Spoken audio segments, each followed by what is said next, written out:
for your next new or used car, truck, or SUV? Then go no further than the comfort of your own home. Shop online at lambmotor.com.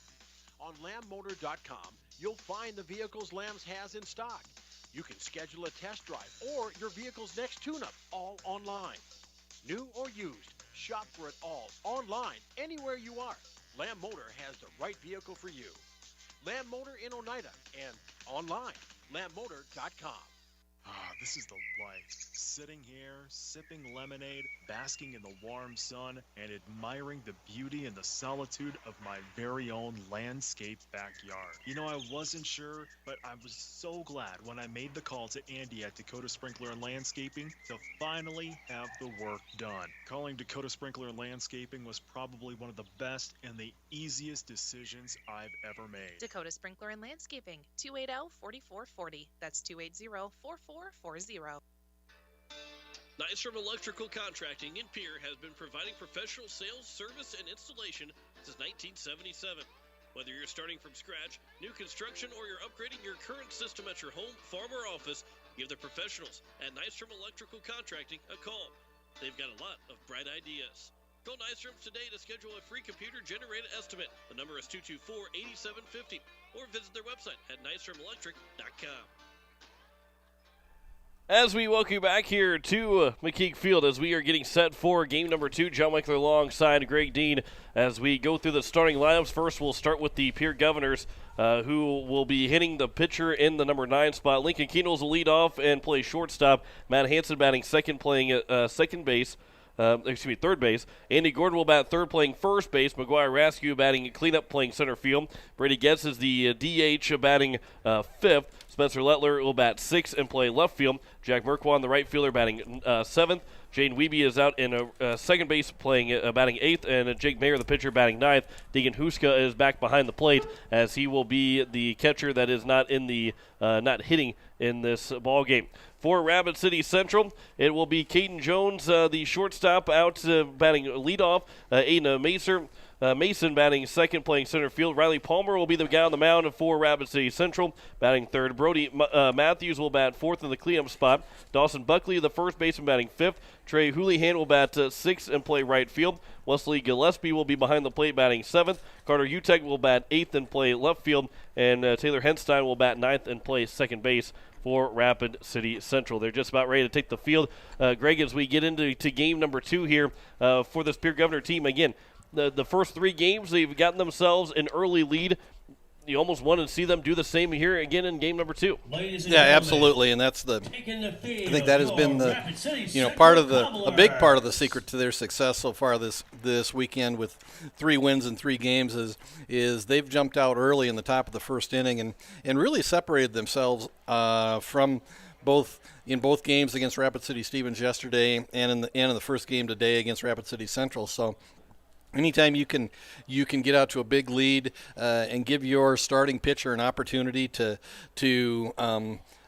just go out and throw strikes and just relax a little bit on the mound, don't have to be too fine, that's a huge plus. And so we'll see how the Governors respond here as they play their 4th game in less than 24 hours. And for the Governors, again, as we're about 40 minutes behind where we had the original start time. And again, if you're waiting for the Final Four to begin, we will have coverage after this game is over between the Pierre Governors and the Rapid City Central Cobblers. Again, there's going to be Riley Palmer on the mound as he will be the right-hander throwing for this Rapid City Central team. And for the Govs, looking to jump out early on him as they have in the other 3 games that they've played so far this season. And, of course, they're starting with Lincoln Keenels, Matt Hansen, and Andy Gordon, how they've started the last 3 games as well in that lineup. And you've kind of already seen now, Greg, some of these guys that will – I wouldn't say they're going to be everyday starters, but they're going to be close to being around that everyday starting role. Yep, and I think what you're seeing out of the Governors so far is a number of just veteran athletes out there on the field, and like you said, we've seen I think a lineup kind of begin to form. Keenholz, Hansen, Gordon, Rasky, Brady Getz is getting a lot of time this weekend. Spencer Lettler has played well out in the outfield, as has Jack Merkwan. Jaden Wiebe is there playing at second base, opportunity for him. And then, like we talked about, an opportunity to see Jake Mayer for the first time this year. So along with Deegan Huska behind the plate, won't see him at the plate or hitting, at least to start this second game, as he'll be DH'd for. But just seeing a lot of the same names in the starting lineup in games 1, 2, 3, and 4. It is time to As play ball. Lincoln Keynoles will step to the plate. We're just about set here for game number 2. Shortstop number 3, Keynoles King Halls. in the game number 1 here today. He was hit by a pitch, also tripled and doubled so far. He was 2 for 2 or 2 for 3 in that game. First pitch swinging as Keynoles will skide out towards left center field. Going back into center fielder Mason is going to one hop off the wall, and Keynoles has himself extra bases to begin the game again as he throws to third is not in time. A leadoff triple for Lincoln Keynoles. First pitch swinging, and Keynoles is doing what he's been doing in the first 3 games, extra bases to lead off an inning. Yeah, and just continues to swing a hot bat. Has not only probably had probably is leading the team in hits, certainly leading the team in extra base hits, and really has become friends with that wall out in left center field. First pitch will get away from to Matt Hansen, who went behind Hansen in the backstop, and the runner will come in to score in Keynoles, and that's how the first inning begins for the Governors. 2 pitches, and they get a triple and a wild pitch to score to give them a 1-0 lead to open up here in the top of the first. Yeah, and again, the Governors get on the board first and have seized the lead already here. Just 3 pitches into game number 2. Count is now 2-0 here to Matt Hansen. Hansen in game 1 went to 1 for 3 before being lifted. Here's the 2-0 pitch. That one will bounce at the plate, and it's now 3-0. Again, the Govs scored 28 runs in game number 1, 28-7 in that first game win. Here is the 3-0 pitch to Hansen. Right down the middle is now 3-1.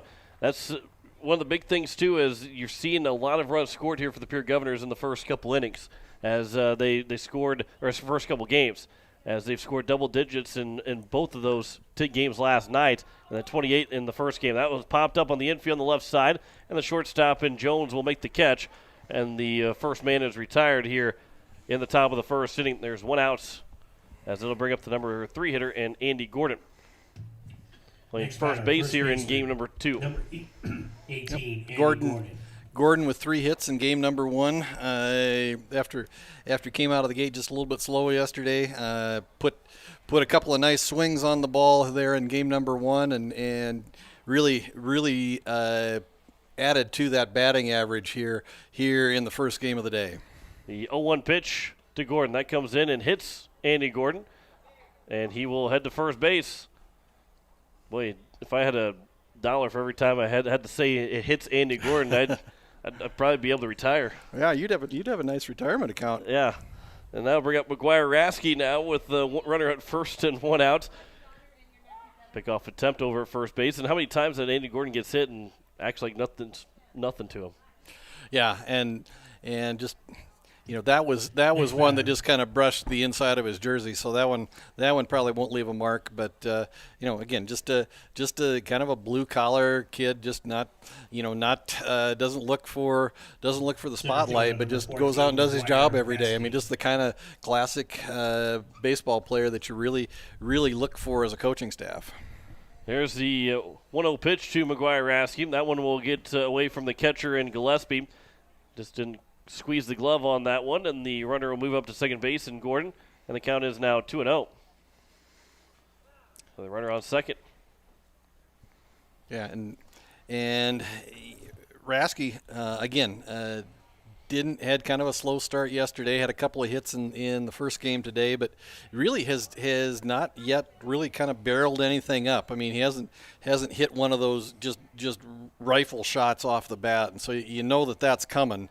it's just a matter of time before McGuire Rasky deposits one out in the gap someplace. He's just too good of a hitter to be held down for too long. The 2-1 is found at the plate and is now, or excuse me, the 2-0 was found at the plate, now 2-1 to the number 4 hitter, the cleanup hitter, in McGuire Rasky. Here's a 2-1 pitch to Rasky. That one's going the other way. Inside out, to left field for a base hit. Gordon will round third. He'll come in to score as it goes all the way out to the wall. Rasky's got himself extra bases. He'll pull up at second base with an RBI double, switching spots with Andy Gordon. And it's 2-0 here for the Governors at the top of the first. Yeah, goes the opposite way with the line drive, goes all the way to the wall. This is a big field out here at McKeague Field, 340 down the left field line, and like we talked about in Game 1, it's pretty good shot to get it over the fence. It's about a 7-foot fence out in left field, and then it actually rises out as you move into left center and straightaway center field. It's about a 12-foot fence, 390 feet to straightaway center, and then 326 down the right field line. And the first pitch to Getz was taken for strike one. The DH here in game number 2. Here is the 0-1 pitch to Getz. Here's a fly ball out towards center field, going back on its Mason. He'll make the catch. Tagging and taking for third base is going to be Rasky without a throw. And so there's now 2 down, but there is a runner at third base to bring up Spencer Lettler.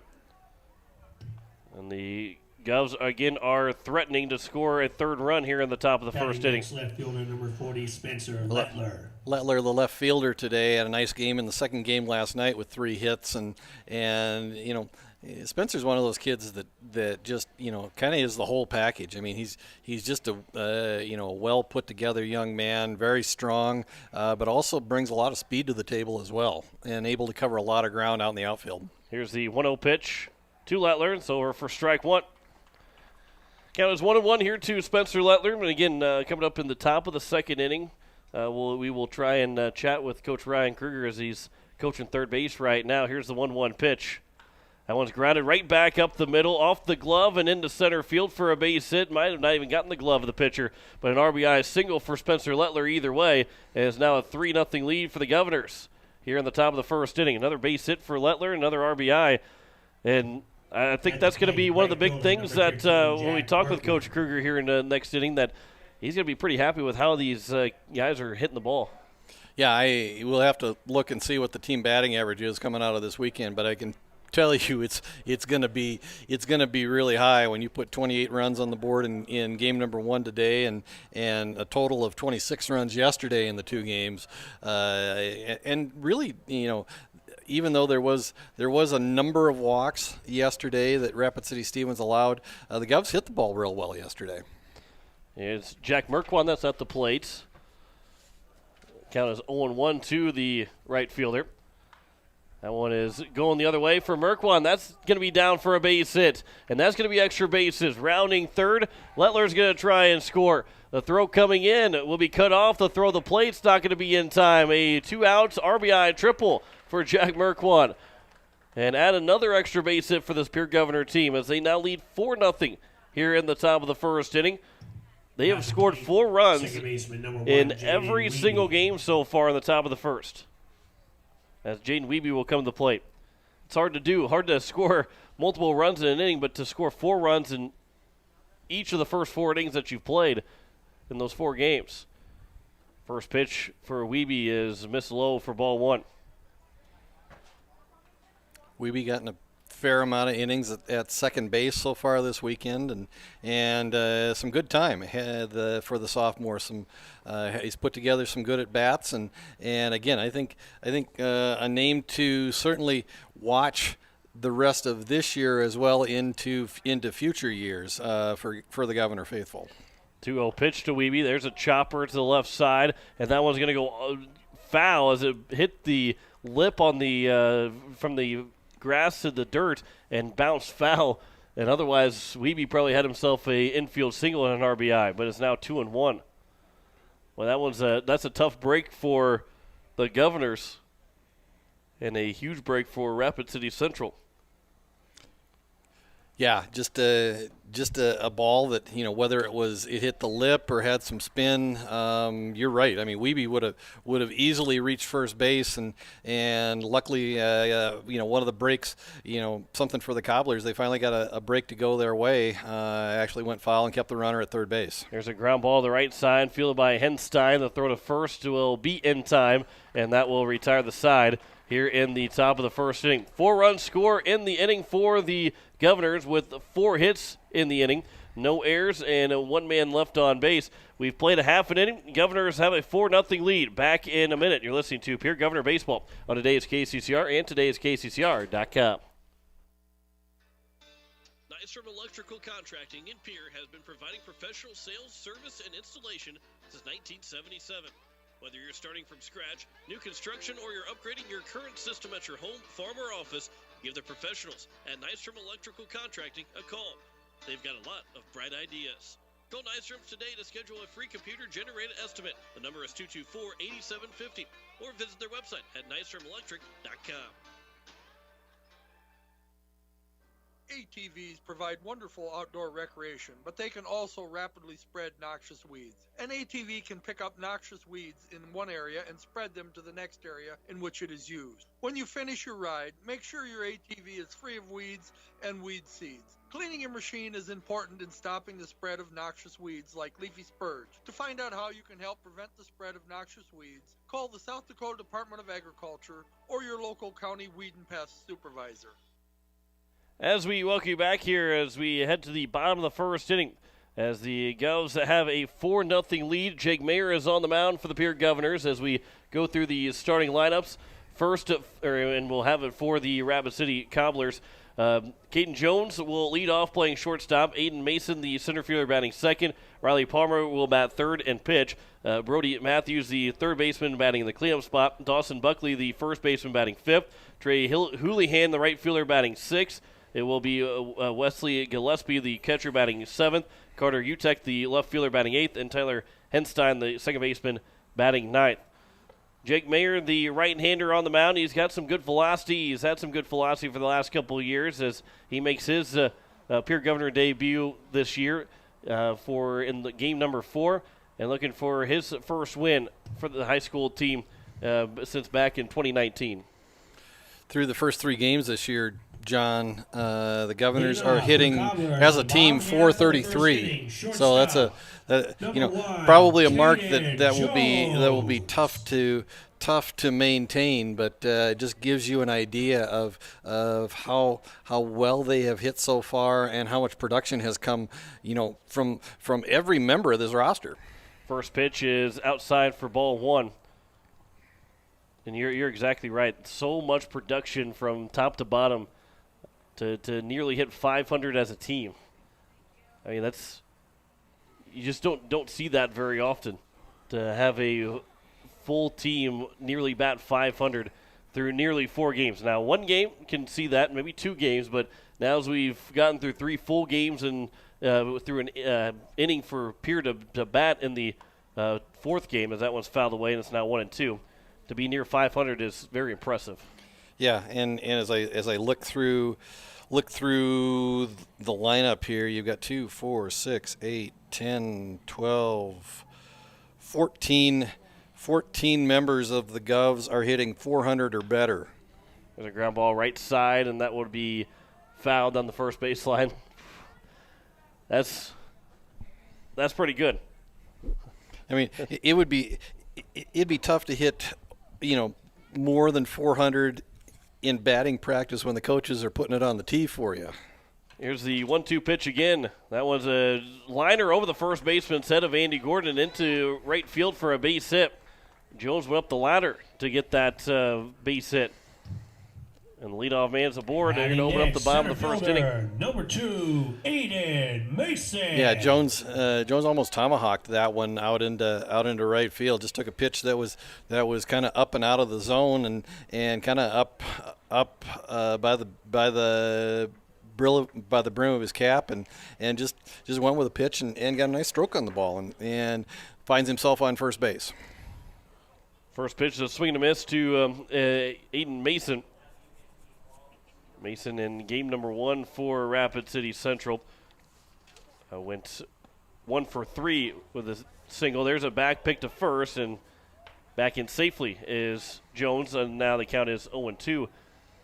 Here to the number 2 hitter in the order, Mason, and then the pitcher Riley Palmer is on deck. Mayer will check the runner at first, and the 0-2 pitch from Mayer to Mason. That one's fouled back to the screen, and we will do it again at 0-2. Good velocity from Jake Mayer. Looks like the arm is in pretty good shape so far as he makes his first start of the year here in game number 4. Here's the 0-2 pitch again.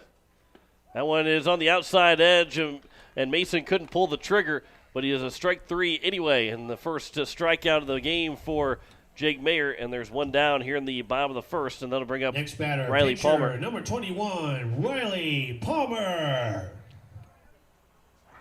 And again, the Govs continue to play good defense. I mean, they continue to do a lot of things right, and I think that as much speaks not just to their athletic ability, but there's a lot of kids on this team that have pretty high baseball IQs, and so it's one thing to be able to field the ball. It's a whole nother thing to know what to do with it once you catch it, and I think that's something that is going to be a real strength with this team over time. Runner is off for second. The throw to second is going to be just wide, and a steal for Caden Jones. And the count is now 1-1 to the number 3 hitter in Riley Palmer. Palmer's has to be a little bit careful there, too, because that pitch came to the dirt, and Palmer took a step to his right, which almost got in front of the plate where Huska was trying to throw the ball to second.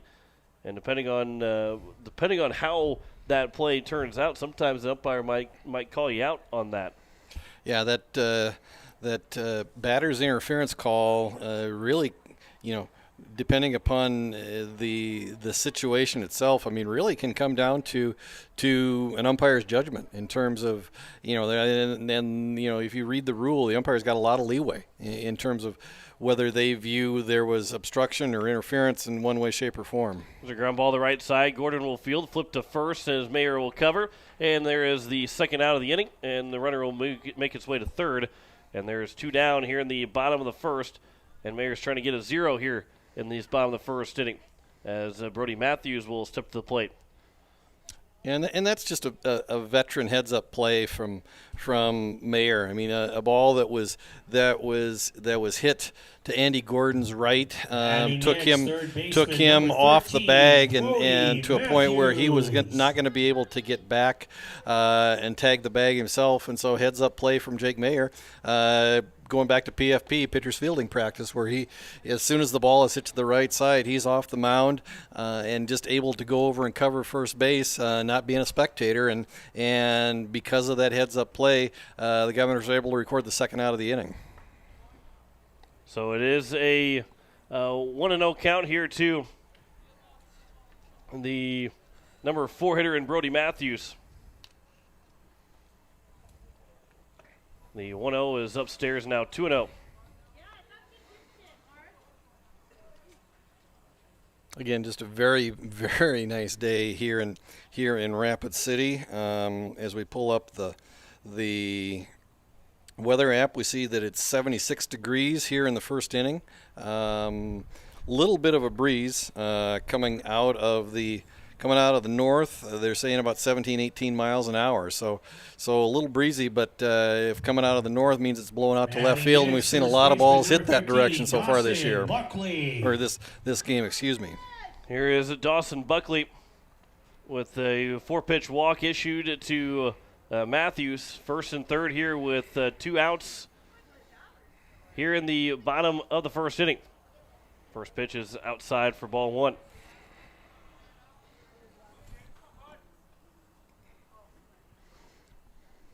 Again, here in the top of the second, we'll try and talk with Coach Ryan Kruger of the Pierre Governors. He'll be out coaching third base, and we're going to try and have a word with him. Here's the 1-0 pitch. Instead, time has been called. Yeah. Cobblers have a little bit of a threat here going in the bottom of the first with runners at the corners, and now 2 out. We'll see if Jake Mayer can work his way out of this situation. Again, good learning opportunity here early in April for the Governor right-hander. There's a swing and a miss, and the count is now 1-1 to the first baseman, Dawson Buckley. Buckley did not play in game number 1. Again, his first at bat here in this second game. Here's the 1-1 pitch. Runner is off for second. They will hesitate. Now the throw to third. The tag is applied, and they got him out at third base. And that will retire the side here in the bottom of the first. What a throw there from Deegan Huskin. The great tag there from Matt Hansen to retire him and end the inning. No runs, 1 hit, no errors, and 1 man left on base. We have played 1 full inning, and the Governors have a 4-0 lead over the Rapid City Central Cobblers. Back in a minute. You're listening to Pierre Governor Baseball on today's KCCR and today's KCCR.com. Local cooperative, you'll never farm alone. At CHS Midwest Cooperative, our team is your team, ready to help you make the decisions that are vital to your operation. From the seed, plant health, and marketing the grain, to fuel to keep you running, the feed to supplement your herds, and the financing programs to make it all possible. We're here for you. Give CHS Midwest Cooperative a call today and let us show you the value of the co-op. Local, loyal, and trusted for generations. Service Master of Pierre. It's no secret we clean carpets professionally, but not many people know we clean furniture, kitchens, bathrooms, walls, floors, and windows. We also do fire and water restoration, plus construction cleanups. There's nothing we can't clean. Give Service Master a call at 224-9919. Service Master. The clean you expect, the service you deserve. Service Master, 224-9919.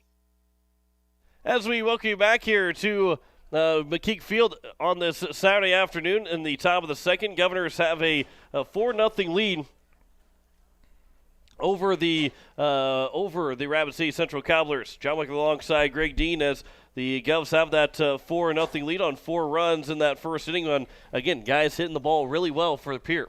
Yeah, and the hit parade keeps going. The Govs 4 runs on 4 hits in that first inning as they just continue to not just hit singles. I mean, they're hitting balls to the wall, and it's just really a day when the ball is carrying well. Wind coming out of the north, and things are going well for the Govs right now, and you just hope that they can continue to carry that forward, not only through the rest of this game but through the rest of the season. As we talked about, games are a little sporadic here for the next couple of weeks. Friday the Govs go to Mitchell for a doubleheader. Then it's, I believe it's the next Saturday, they go to Harrisburg for a doubleheader on the 17th. Follow that up with a Tuesday game on the 20th in Huron before they come home for opening day at Heights Stadium on the 23rd versus the Brookings Bobcats. First pitch is taken low for ball 1 to Jake Mayer. And that will be his first at bat. Again, he's in the starting lineup in the batting order, but it has not been he has not played the first 3 games. And again, trying to see if we can connect with Coach Ryan Kruger. That one misses, and it's now 2-0 to the.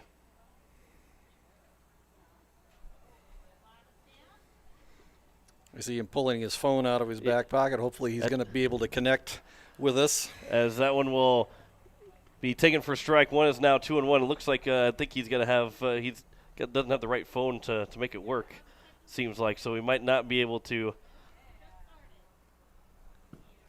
get that to you. That one is now 3-1 to now Jake Mayer.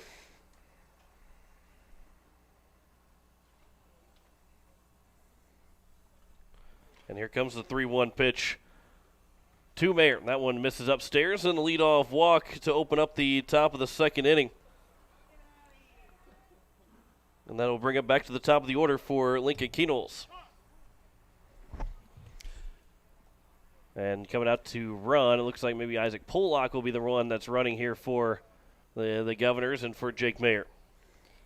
Yeah, again, Governors get a leadoff man on, and that's always a huge deal. Just being able to being able to put pressure on the pitcher, on the defense, and the Governors keep rolling if they can start putting some hits together. And the guy who's probably been the hottest all weekend is Lincoln Keenholz. He's the guy at the plate right now. First pitch was over for strike one. And we'll try and see if we can't figure something out to maybe talk with Coach Ryan Kruger. That one's through for a base hit for Lincoln Keenholz. Rounding second and stopping at second will be Pollock. And Lincoln Keenholz has himself the worst hit of his weekend so far. It's just a single for him. He's used to running at least to second base, if not to third, in most of his at-bats. But he gets the base hit. He's now 2 for 2. Matthew Henson. In the in the top of the second. Yeah, just a ball that he kind of fisted out through the hole on the left side and was able to get it through the hole and able to get it into left field for a base hit. And Hansen will get on to first with a bunt attempt that nobody was covering first base. Buckley came in to try and get the ball, but that one will be nobody was there, so an infield single for Hansen. And the bases are now loaded. Baseman, number 18, for Andy Gordon. Infield they'll go down as a hit, but actually goes down as you know, you won't see it in the books officially as an error, but it's a mental error on the second baseman for not covering the bag on that play. And so the Governor's the beneficiary of the mental error on that play, and now they have the bases loaded and nobody out here in the top of the second. The 1-0 pitch to Andy Gordon. There's a ground ball through the left side for a base hit. Kruger will wave in Keenholz, and it's going to be a 2 RBI single for Andy Gordon. And it's a 6-0 lead here for the Pierre Governors. Central had brought in the infield onto the grass, and the old adage is anytime the infield plays in, your batting average goes up by about 100 points. And Andy Gordon has swung as hot a bat as anybody for this Governor lineup here today, and just able to ground a sharp ground ball right through the left side for a 2-run single. So it's now a 6-0 lead here for the Governors as McGuire Rasky is up with 2 on and nobody out, and Rasky will lace this one into center field. Going back on is going to be Mason to make the catch. Hansen will tag, and he's going to try and get to third base. He will make it there to third. Gordon will take off for second, and the no throw coming as Gordon wisely saw where that throw was going from the cutoff man to third, and he will take second base and is now second and third with 1 out here in the top of the second. Again, just a good read from Andy Gordon, who saw that play develop in front of him, and when the throw came through to third base, he just kept going to second and was able to turn that play into an extra base because of it. Yes, we'll foul the first pitch back to the screen, and it's 0-1 here to the number 5 hitter Brady Getz, who flew out to the center fielder in his first at bat. Here's the 0-1 pitch. There's a swing and a miss, and it's now 0-2. Again, we talked about how strong Brady Getz is, and really what a good outing he had on the hill last night against Rapid City Stevens. And he got the win in game number 2, but 3 innings of really solid pitching performance last night from Brady Getz in the second game. Gets swings and misses, and that will be strike 3, and there's the second outs. And it's still second and third here with the 2 down. And that'll bring up Spencer Lettler. Spencer Lettler. And the first pitch will get away, and coming in to score will be Hansen, and it's now a 7-0 lead. So Matt Hansen will score. Gordon moves up to the third spot, the third base, I should say, and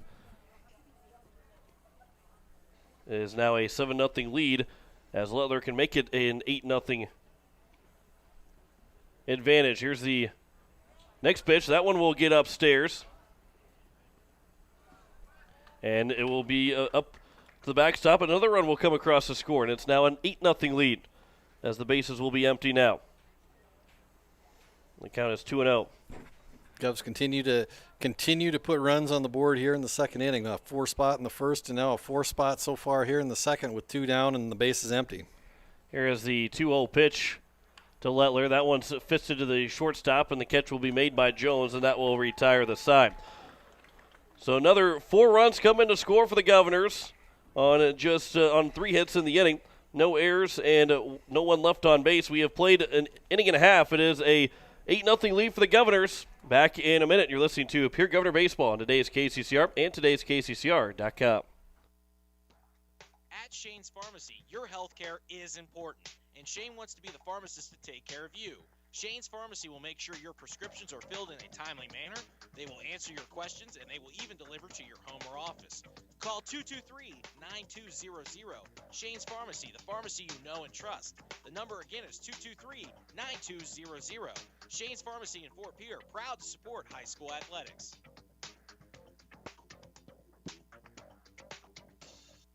Comtech and Pierre invites you to come out and check out their expansive showroom. It's filled with everything you need to thrive in today's technology-dependent world and a knowledgeable staff to guide you through. Comtech has TVs, computers, personal electronics to commercial electronics, anything to fit your technology needs. The experienced professionals at Comtech can guide you through any questions you may have. Whether you struggle with technology or live for it, Comtech can help you find exactly what you're looking for. Comtech will even install and service what they sell, so you don't have to worry once you get your products home. Comtech, located at 1601 North Lowell Avenue behind Walmart. Check them out online at ComtechPlus.com. As we welcome you back here to McKeek Field, as it is a 8-0 lead. Jake Mayer out for his second inning. The Govs have that 8-0 lead thanks to 4 runs in the first and 4 runs in the second. John Wickler alongside Greg Dean. And again, Greg, 7 hits in the first 2 innings, 8 runs have been scored. That's a solid first start to this to the ball game here for the Govs. Yeah, and it just takes a lot of pressure off Jake Mayer. Just he can go out and just throw strikes.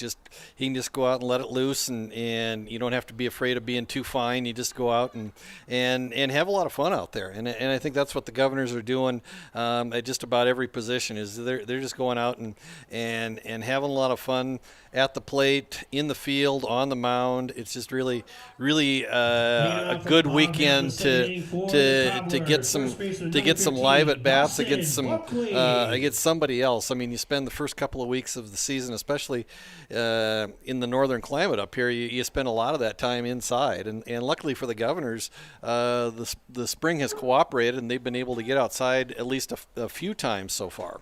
And Dawson Buckley back to the mound, or back to the plate as it faces Jake Mayer again. The count is now 2-0. He was on up to the plate whenever the man was thrown out at third base and Jones to end the inning. Back in the bottom of the first. Here's the 2-0 pitch.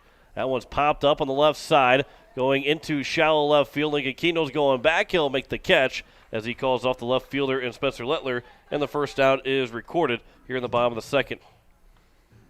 And again, a fairly young lineup out there for the Governors. You only have one, two. It looks like 3 seniors on the field for the Governors here in game number 2 today, and so the Governors have kind of a glimpse into the future of what the Governor baseball faithful are going to see over the next couple of years. Lots of sophomores and juniors getting some playing time this weekend and getting some time today here in game number 2. First pitch is missed for ball 1 to Houlihan. The 1-0 pitch is fouled back, and it's now 1-1. And it is a 1-1 count here to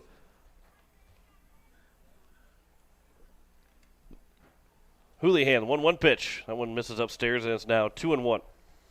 And after he let that pitch go, it was a curveball that was inside and high, and you could see that Jake Mayer knew that pitch got away from him. It was just you could see he pounded his thigh in frustration and just a pitch he would like to have back.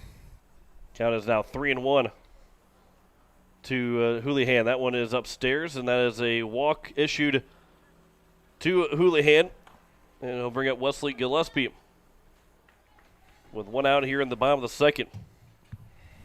At the plate, catcher number 9, Wesley Gillespie.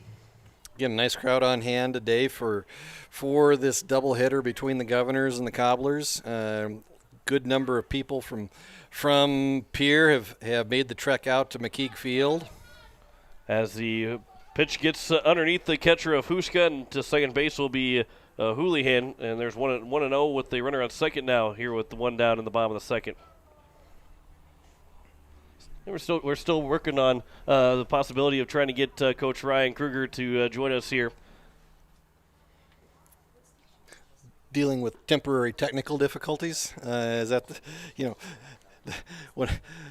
when I was a kid, you'd be watching TV, and inevitably you would see some kind of technical glitch with one of the TV stations, and when I was really young, you would see something. There'd be a graphic come up on the screen that says temporary technical difficulties, please stand by, and I always thought if I went and stood by the TV that maybe that would help, because they said please stand by.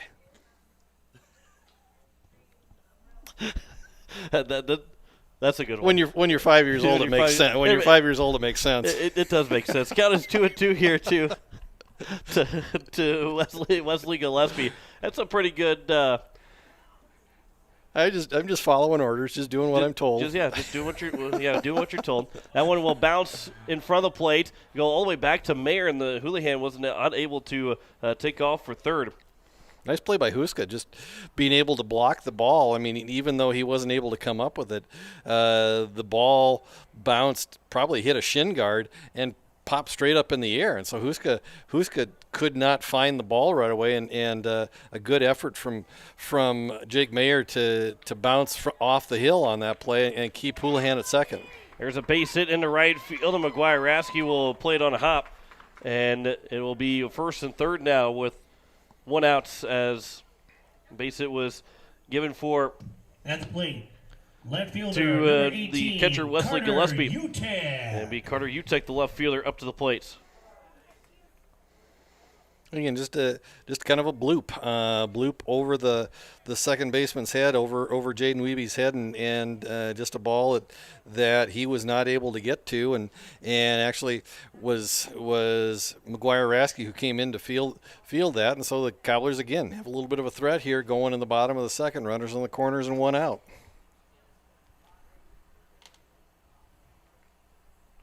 The first pitch will miss inside. The runner took off for second, and Gillespie, as it's now second and third here with one out in the bottom of the second.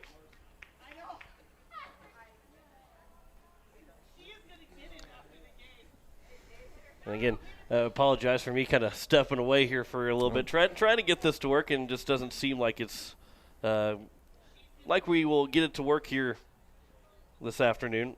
We'll have to figure something out here before next game, as that one's fouled away.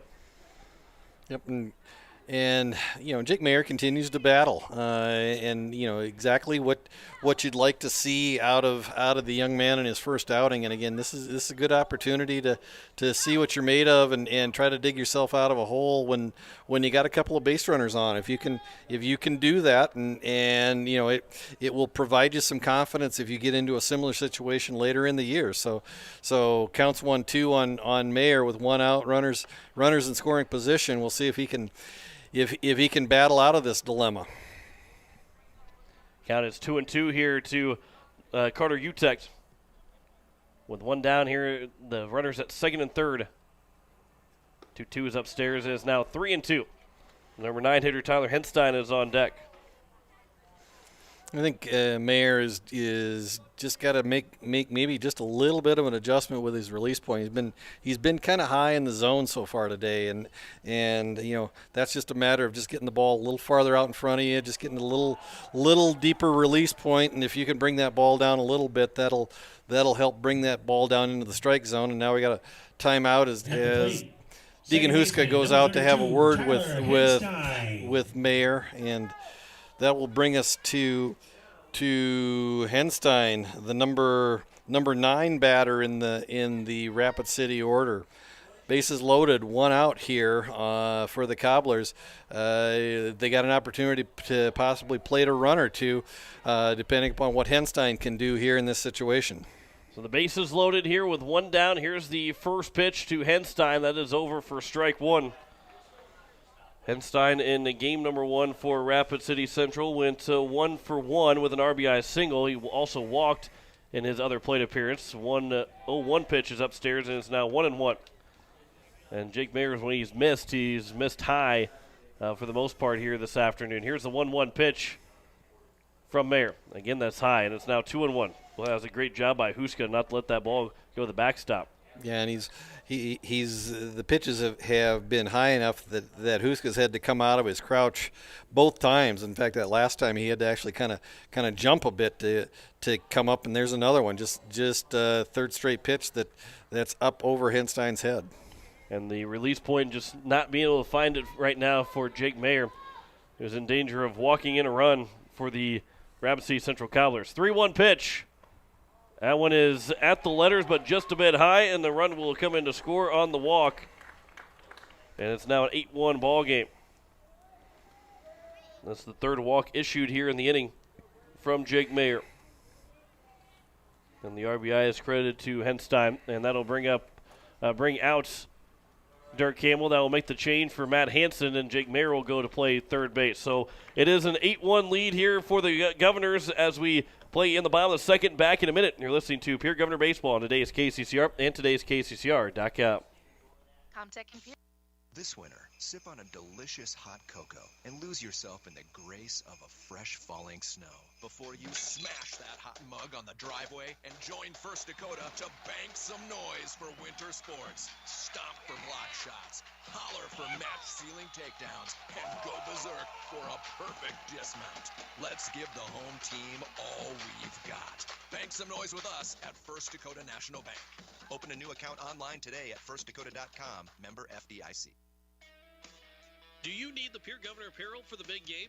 Or how about Stanley County apparel or post-date apparel? All-around graphics and Pierre is your place to go. Not only can you get your apparel, but they also do screen printing, jerseys, awards, and trophies. And did you know they can print and customize your signs? All-around graphics can do it all.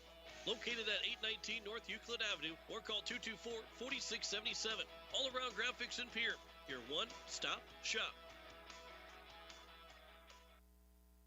As we welcome you back here to McKeek Field, it is an 8-1 lead for the Pierre Governors. Bases are loaded. Matt Hansen will make his way to be on the mound for the first time in 2021.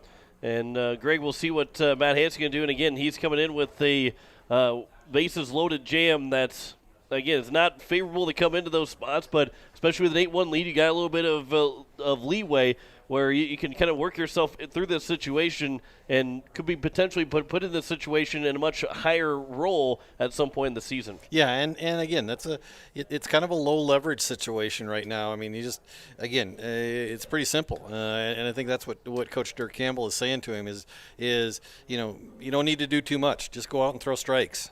We just need you to be right around the zone, make the Cobblers put balls in play, and if you do that, he said that's how you're going to be able to be successful in a game like this. So Matt Hansen, he can work from the windup because the bases are going to be loaded. After Jake Mayer, he went to the first inning, only faced 4 official batters, and end up then walking 3 out of the last 4 guys that he faced in this baseball game, and got the first out, but then allowed the next 4 to reach base, which has made this an 8-1 game, and where the Cobblers are still threatening with the bases loaded and 1 down here in the bottom of the second. Number 1. We'll wait to give you Jake Mayer's full line because he is responsible for the 3 runners on base right now. So Matt Hansen on the mound looking to work out of this bases loaded jam with 1 out. First pitch is missed low for ball 1. Jones got a base hit, and he was thrown out at third on the attempted steal from Matthews to second. Jones thought the throw was going to go to second. Huska faked the throw and then threw him out at third. And the pitch is missed low, and it's now 2-0. And again, you got a couple of, depending upon how this outing goes for Matt Hansen, you got a couple of pretty solid arms still available in the Governor bullpen, and Lincoln Keenholz and McGuire Rasky, depending upon how this outing goes. And again, here in the bottom of the second, you got to figure that even if Matt Hansen does well, which you certainly hope he does, you probably are going to need at least 1 more arm to finish this game out, based on how the coaching staff has handled the pitching staff so far. There's a base hit up the middle, and that will score another run. The throw will come in, cut off by Gordon, and it's now an 8-2 lead for the Governors on an RBI single for Caden Jones. Jake Mayer moves to third base. And Next batter, center fielder Mason number 2, Aiden Mason. will be to the plates. He struck out looking back in the bottom of the first inning. The bases remain loaded here with 1 down in the bottom of the second. Here's the first pitch to Mason. That one is over for strike one. And again, we've talked about just how deep this pitching staff really is, and so you're giving everybody an opportunity to do some things on this weekend. There's another base hit up the middle. Another run's going to try and score, but he's going to have to stop and get back to third because the throw came in from McGuire Rasky. That went up the line, but Huska was able to cover it up. But another RBI single, and the eighth man to come to the plate now will be Riley Palmer. That can help himself out here. A base hit to maybe score a couple more runs will put them in arm shot here. They're only down by now 5 with the bases loaded here in the bottom of the second. And again, just one out here. The Cobblers have this threat going, and they keep it going one hit at a time. First pitch is popped up foul, and it will just be out of the reach of the right fielder in Jack Merkwan as it's a long strike one. Yeah, a long run for Merkwan as the ball ended up just about 3 feet inside the fence. A lot of foul ground here at McKeague Field. I mean, a lot of foul territory, and the backstop, like we talked about yesterday, really deep. If the ball gets past the catcher, it's likely going to mean at least one run just because of how far back that backstop is. Count is now 1-1 here to the 3-hitter Riley Palmer. 1-1 pitch. That one is chopped foul at the plate and is now 1-2. The bottom of the second, one down. Bases are loaded. 3 runs have already scored here for Rapid City Central as they trail 8-3. And here comes the 1-2 pitch from Hansen to Palmer. Upstairs, 2-2. And Matt Hansen was a really top quality pitcher coming through the sub-varsity ranks and up to the junior legion level up to a couple of years ago. And like I said, last year stepped aside to try to concentrate on tennis, and I think some of that has paid off because he's slotted in as the number one player on the Governor tennis team right now. I believe if Coach Steele is still listening, he can answer that question for you with a text message to me. Count is now 3-2, and their first meet is at home on a Tuesday for the tennis team. Track will also be at home on Tuesday as well. The Bob Judson Invitational. That'll be coming up for both the track and tennis teams. 3-2 pitch is on the outside corner, taken for strike 3. And there is now 2 down here in the bottom of the second inning. And actually, Spencer Kelly answered and said that Matt is the number 1 guy. So I forgot had a board off here that has to be listed in the game, and he knows the answer to that as well. As Palmer strikes out looking, and there's now 2 down. Brody Matthews will take strike 1. He can really limit the damage here for Matt Hansen if he can get this last man out with the bases loaded. 9th man to come to the plate.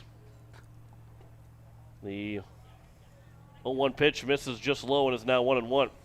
Big strikeout right there because now with 2 outs, you can play your infield back. You got outs available at any base out in the field. So that was a big strikeout for Matt Hansen on 3-2. The 1-1 pitch is grounded back up the middle. Diving play goes into center field, and then going to get past McGuire Rasky. So 2 runs are going to come in to score as it went off the glove of the second baseman Wiebe, and then it bounced its way out past McGuire Rasky in center field. So it's a 2-run single for Brody Matthews, and the lead is now 8-5. First baseman. And it's first and third. Number 15. As Dawson Buckley, who popped out the keynotes to open up this bottom of the second, is now up to the plate again with first and third and 2 down. Yeah, and actually give Wiebe credit for making the extra effort to try to make a play on that ball. Throw to second on an attempted steal, and he is thrown out. Is going to be Brody Matthews.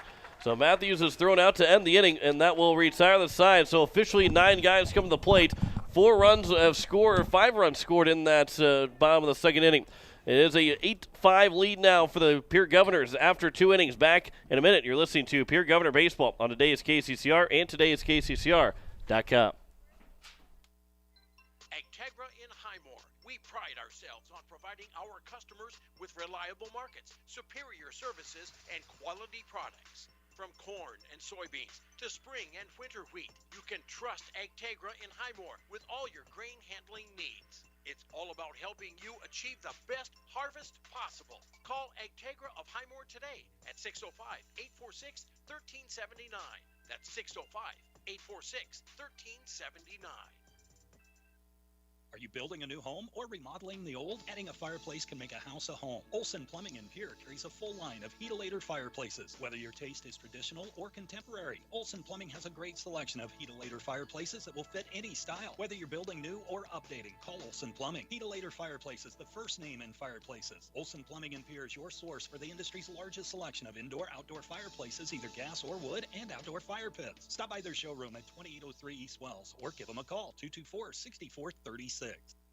As we welcome you back here to the third inning as the Governors have a 8-5 lead over Rapid City Central. John Wickler alongside Greg Dean.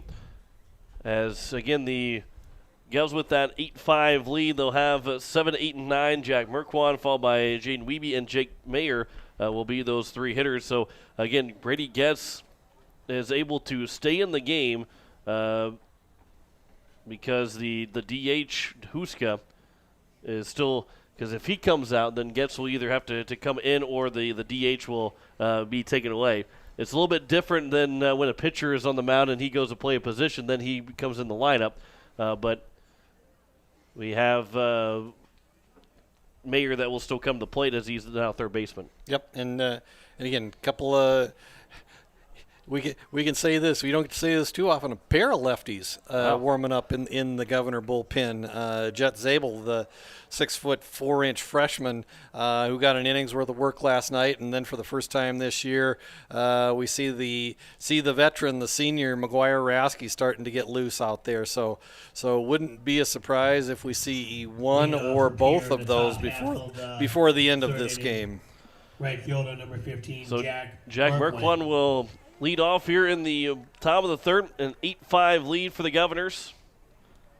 As the first pitch from Palmer is bounced in for ball one. We'll close the book on Jake Mayer's start for the day here in game number 2 as Jake goes an inning and a third, gives up 2 hits, 4 runs, all of them earned. The bugaboo for Mayer today, the 4 walks to go with 1 strikeout through 46 pitches, but only 21 for strikes, unfortunately, as he faced 9 batters in that inning and a third. And again, if you're looking for Final Four games, we'll have that coverage for you after Pierre Governor Baseball is over. That's now 3-0 here. The leadoff hitter in Jack Merkwan in the top of the third. Baylor and Houston will try and keep you updated as we go through the rest of this broadcast. Here's the 3-0 pitch. There's a line shot. Green light for Jack Merkwan. He's got himself a base hit to lead off the top of the third inning.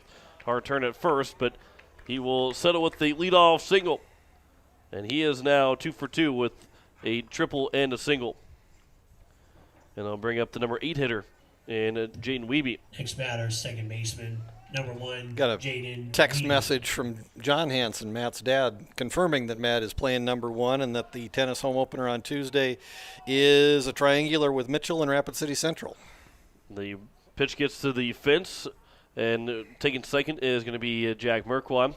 Yeah, you'll hear from Coach Steve Steele Tuesday morning on today's KCCR talking about Pierre Governor tennis. As yes, he is the Pierre Governor football coach, but also the Y Capitals coach and the tennis coach as well. So he does it all. The 1-0 pitch is slapped foul down the left field line. It's 1-1. I think I remember asking him, and I said, "What sport would you feel the least comfortable coaching?" I think he said basketball is the one sport that he'd feel the least comfortable. Not that he didn't say that he could coach baseball or say anything else, but I think he said that out of those the 4 major sports of baseball, basketball, football, and hockey, that football or basketball will be the one that he would struggle with. That one's a ground ball, base hit for Jaden Wiebe, and that one's through for an RBI for Wiebe, as he is now 1 for 2. And it's a 9-5 lead for the Pierre Governors.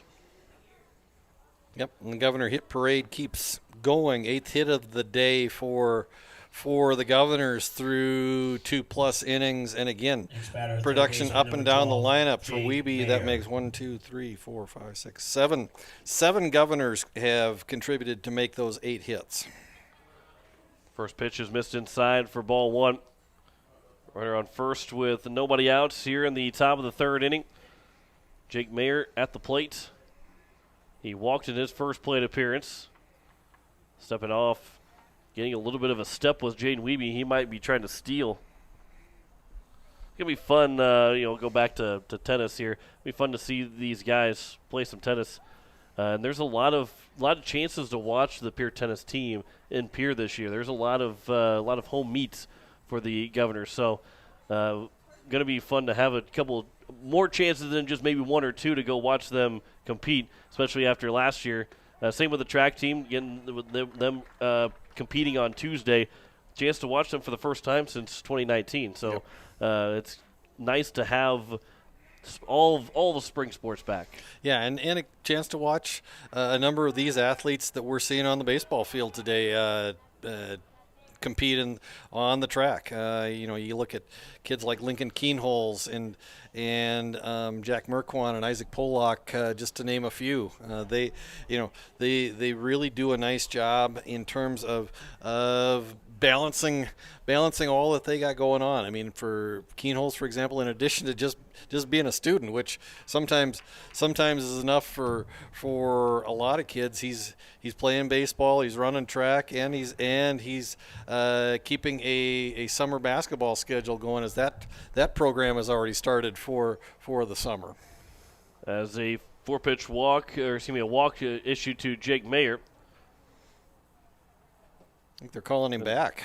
That was only ball 3. Okay, so that's what I thought, that it was only ball 3, but I thought maybe I'd lost somewhere along the way that I did not actually have that 3rd ball recorded.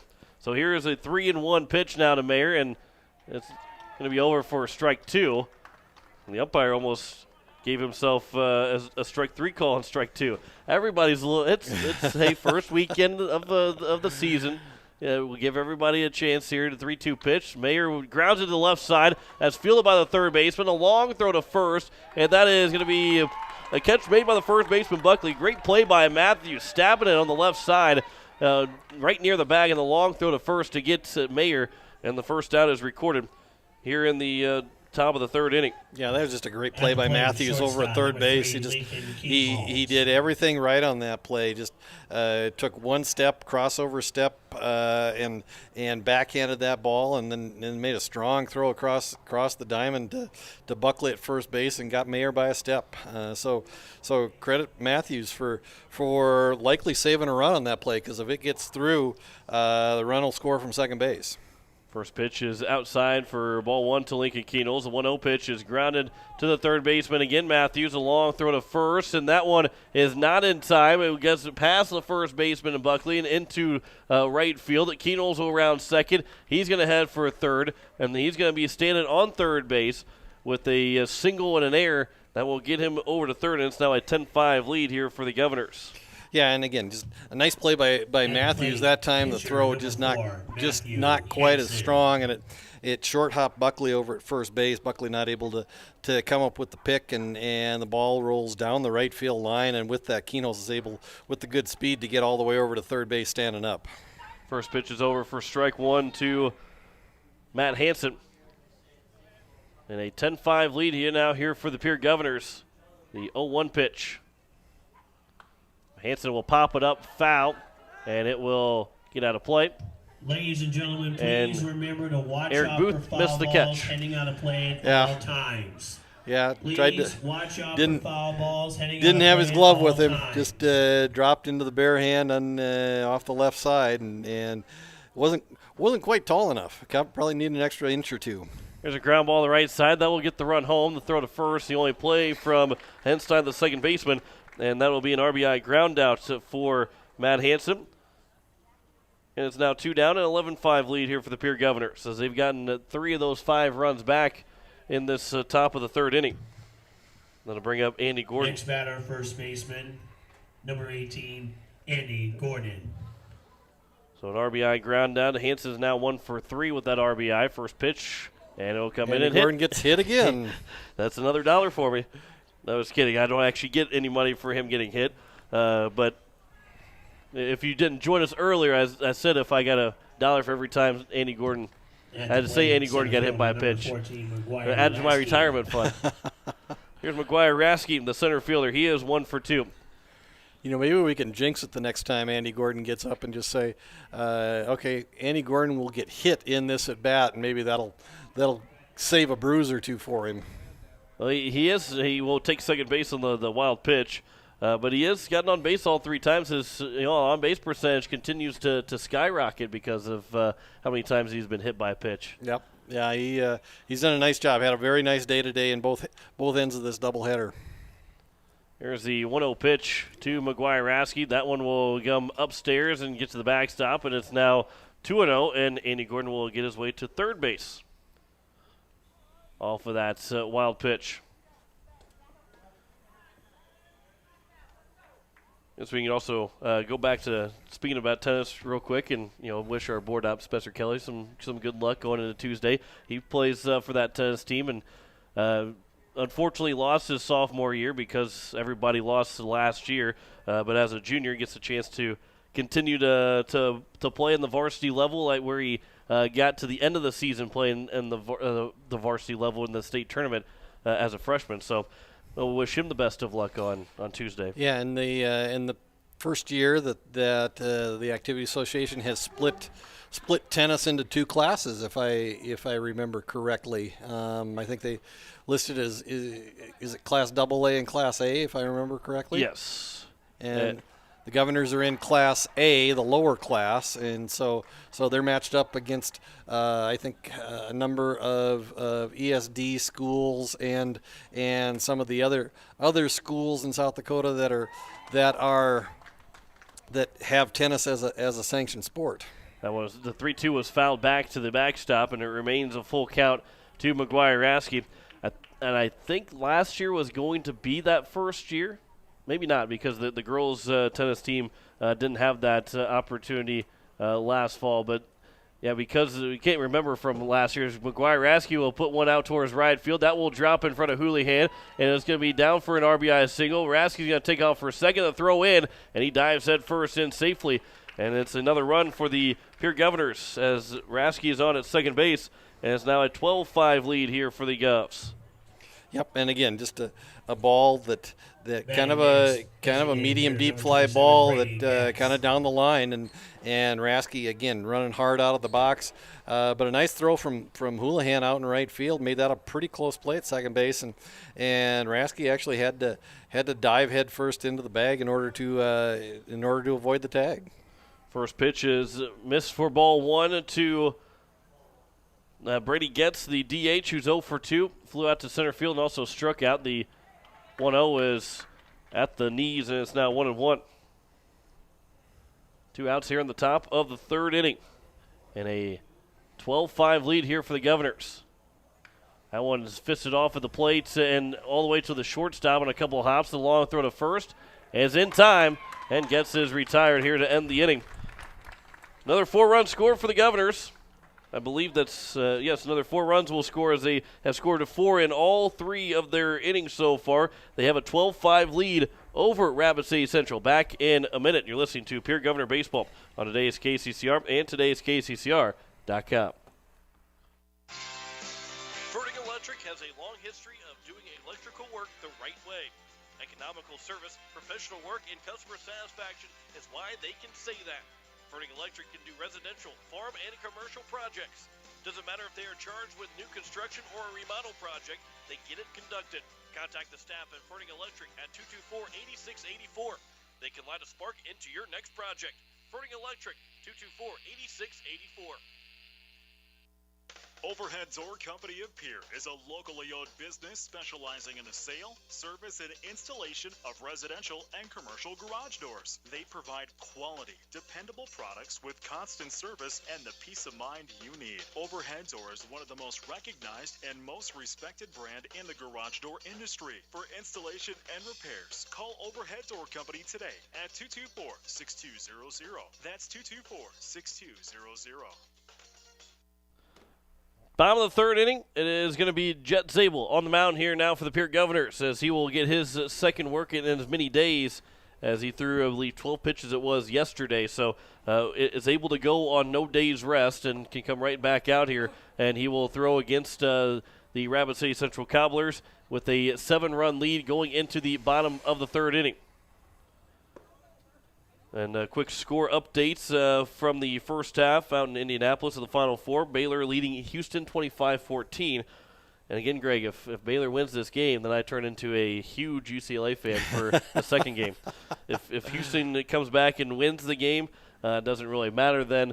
I just need Houston to win. I guess UCLA wins, I still win the pool. But lead off in the bottom half of the third inning, just to let everybody know if they want to, first baseman number 15, well, I guess Buckley. Either want me to lose or win, one way or the other. You can either cheer for the teams that I need to win, or you can cheer against them to have me lose. It's I guess either way, it's fine by me. Well, I want you to win. First pitch. Want you to win. Well, I appreciate you for saying that, Greg. Yeah, I want you to win. There's other people that would love to see me cry in my pain. 1-0 pitch. That one is over for strike one. Is now 1-1.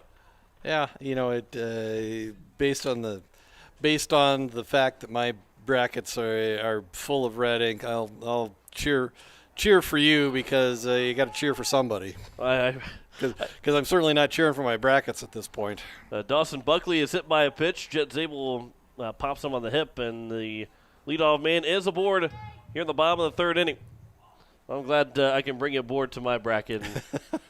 I don't know if I'll split my winnings with you, but I might buy you something Batting from it. Next, right fielder. Oh, we got a number 20, Trey Houlihan. Just looking at a little video, I got a little dust up going already in game number 2 of the Cardinals-Reds series.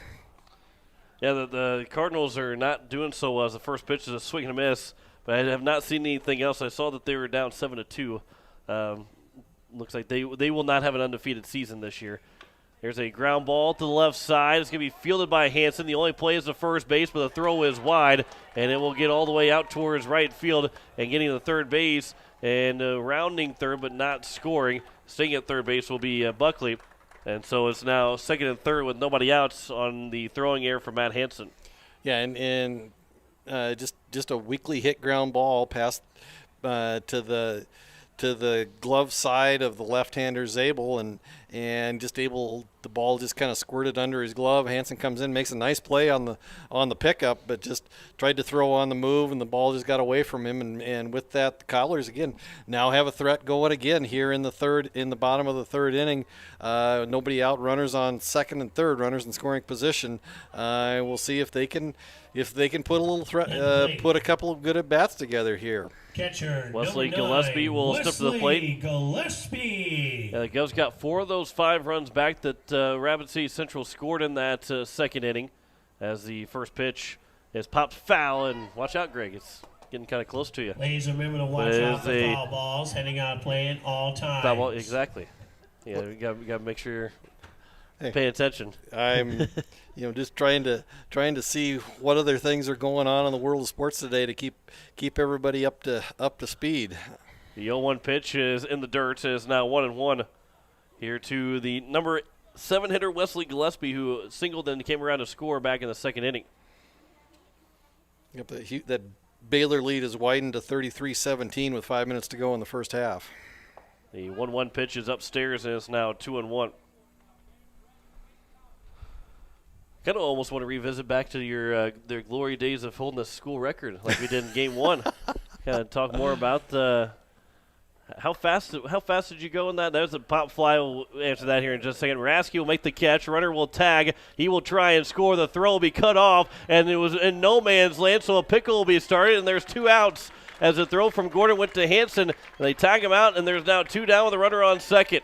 A heads-up play from Gordon to cut that off, and then Buckley got himself caught in no man's land, and Hansen didn't. They made one more throw, and maybe make the tag, and that's exactly how you want to make that happen. Yeah, really strong throw from McGuire-Raskey, and a really quick exchange to get rid of that ball, and again a nice play by Andy Gordon. I mean, just a couple of that's what you expect out of a couple of seniors. I mean, guys who've done that before, and with that they are able to double the runner off a second and keep Houlihan at second base. So good play from the Governors, and they're just 1 out away from getting out of this potential jam. First pitch was fouled back by Carter Utek. Here's the 0-1 pitch. That one is right down the middle. It's now 0-2. And a strike away from getting out of this inning after the first two guys reach base on a hit by pitch and an error. Standing at second is Houlihan. Here's the 0-2 pitch from Zabel to Utek. That one is ground on the left side, and actually that was a liner that Hansen was caught off the shoot tops. Thought maybe that wouldn't hit the ground, but Hansen made the catch, and that will retire the side here in the bottom of the third. And no runs scored, no hits, one error, and one man left on base. We have played 3 full innings, and the Governors have a 12-5 lead over the Rapid City Central Cobblers. Back in a minute. You're listening to Pierre Governor Baseball on today's KCCR and today's KCCR.com. Wondering what to do with the pitted and rutted drive? B&B Equipment will get you covered. Wanting to put something down the ground? B&B Equipment will put a hole in your project. Need to even up that property? B&B Equipment can fill that need. B&B Equipment can deliver all your gravel and material needs. B&B Equipment is here for all your excavation needs. Contact B&B Equipment, 224-6727. A contractor here for you. That's B&B Equipment, 224-6727. Innovation. It's right here. Avera St. Mary's Hospital keeps care local for you and your family, offering comprehensive care that has earned 4 out of 5 stars by the Centers for Medicare and Medicaid Services in hospital performance and safety. Avera St. Mary's world-class care is further supported by advanced technology, 2-way video e-consults, 3D mammography, and a state-of-the-art birthing center, so you and your family don't have to go anywhere else, because innovation lives right here in Pierre. Learn more at avera.org/news. It is a 12-5 lead for the Pierre Governors heading into the top of the 4th inning. John Winkler alongside Greg Dean as you are listening to KCCR Pierre, a Riverfront Broadcasting Station. Again, we'll have coverage of the Final Four coming up after this game is over, as we believe have a new man on the mound for Rapid City Central. Number 13. And as I try and get through my notes here real quick, is we're going to be Brody Matthews on the mound for Rapid City Central. So he replaces Palmer. Matthews was over at third base. It looks like Palmer's over now at third.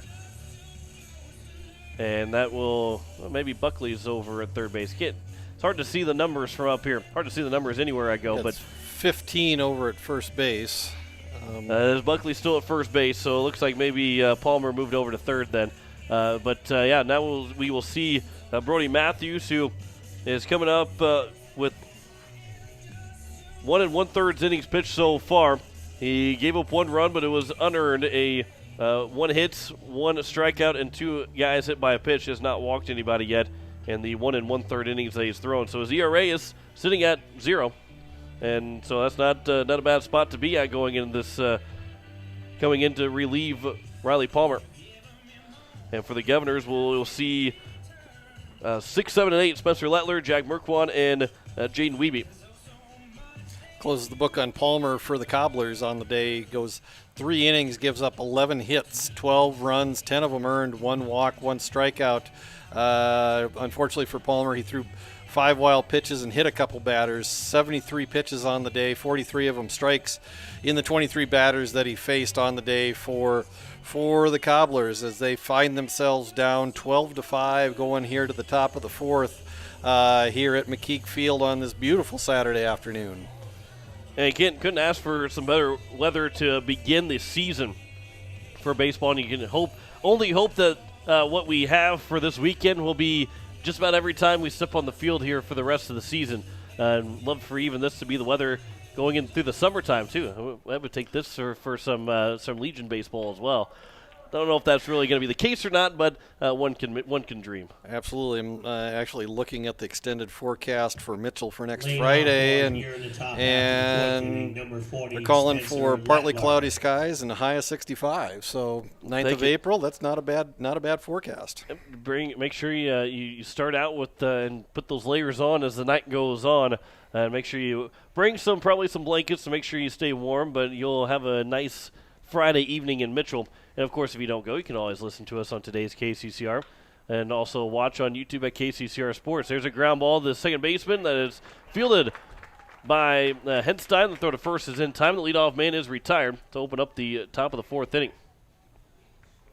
And that'll bring up Jack Merkwant. Spencer Latlar now 1 for 3 on the afternoon. Batting next, number 15, Jack Merkwant. Now rolling up to 5 o'clock back in the capital city. First weekend of the 2021 baseball season. First pitch is upstairs for ball one. And, really from when the pandemic started and canceling all of all of the spring sports, baseball kind of led the way for everything else that was popped up in the right side going into shallow right field as a second baseman, and it will drop in between between the center fielder and the second baseman. Merkwant ended up running into the first baseman Buckley as he ran at first base. That could have been a call, depending on if Merkwant would have taken off for second. He could have got to second base with the interference. Next, number 1, Jaden Wiebe. But it will be now Jaden Wiebe to step to the plate with the runner on first and 1 out. But baseball, the Legion baseball season really was the guiding point of how to make fall sports work, how to make winter sports work. And obviously it's a little bit different when you get into fall sports because you have volleyball that's played inside. Football, though, and soccer both played outside. A chance to make that work a lot easier than maybe being in a gym. But then, volleyball was leading the way for basketball and so on and so forth. And here we're back in baseball, and you kind of maybe not as many restrictions as what you had maybe back in the summer or what you talked about to be restrictions in the summer, but still it's was fun to see baseball take the forefront of how to play baseball, to play a sport in the pandemic, as Jack Merkwant was able to steal second on the first pitch that came inside to Jane Wiebe. Yeah, and I think it was actually it was only about 7 weeks after everything really kind of started closing down on the 12th and 13th of March of last year that the first amateur baseball game was played in South Dakota back on I think it was May 2nd, and I think I think it maybe raised a couple of eyebrows, across the state as to whether that was something that was doable, and I think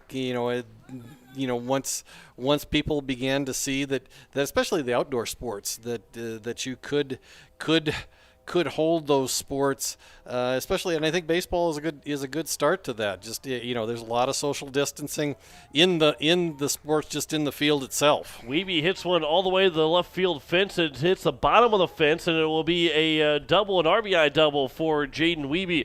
He got into all that one. He nearly hit the first home run of the year on that fly ball out to left center, or out to left field, and it's now a 13-5 lead for the Governors. Yeah, and just again, that wind is now kind of switched around. Instead of coming out of the north, looks like it's coming more out of the east as we see the infielders kicking up the agri-lime and watching the dust blow out towards right field. First pitch is taken for ball one to Jet Zabel, who is in the lineup now for Jake Mayer. So Jet Zabel's got a chance to help himself out. The 1-0 on the outside edge is now 1-1 here to Jet Zabel.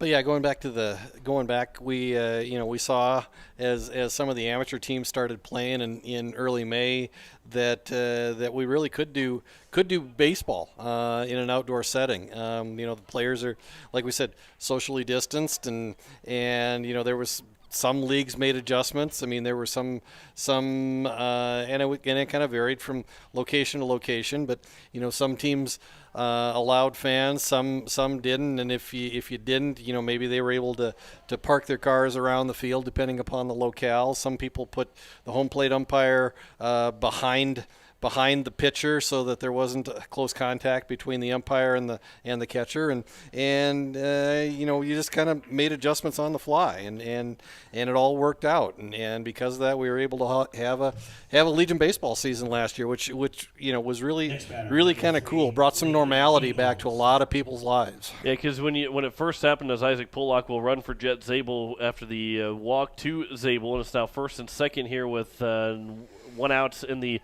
top of the fourth inning as Lincoln Keenel is up to the plate.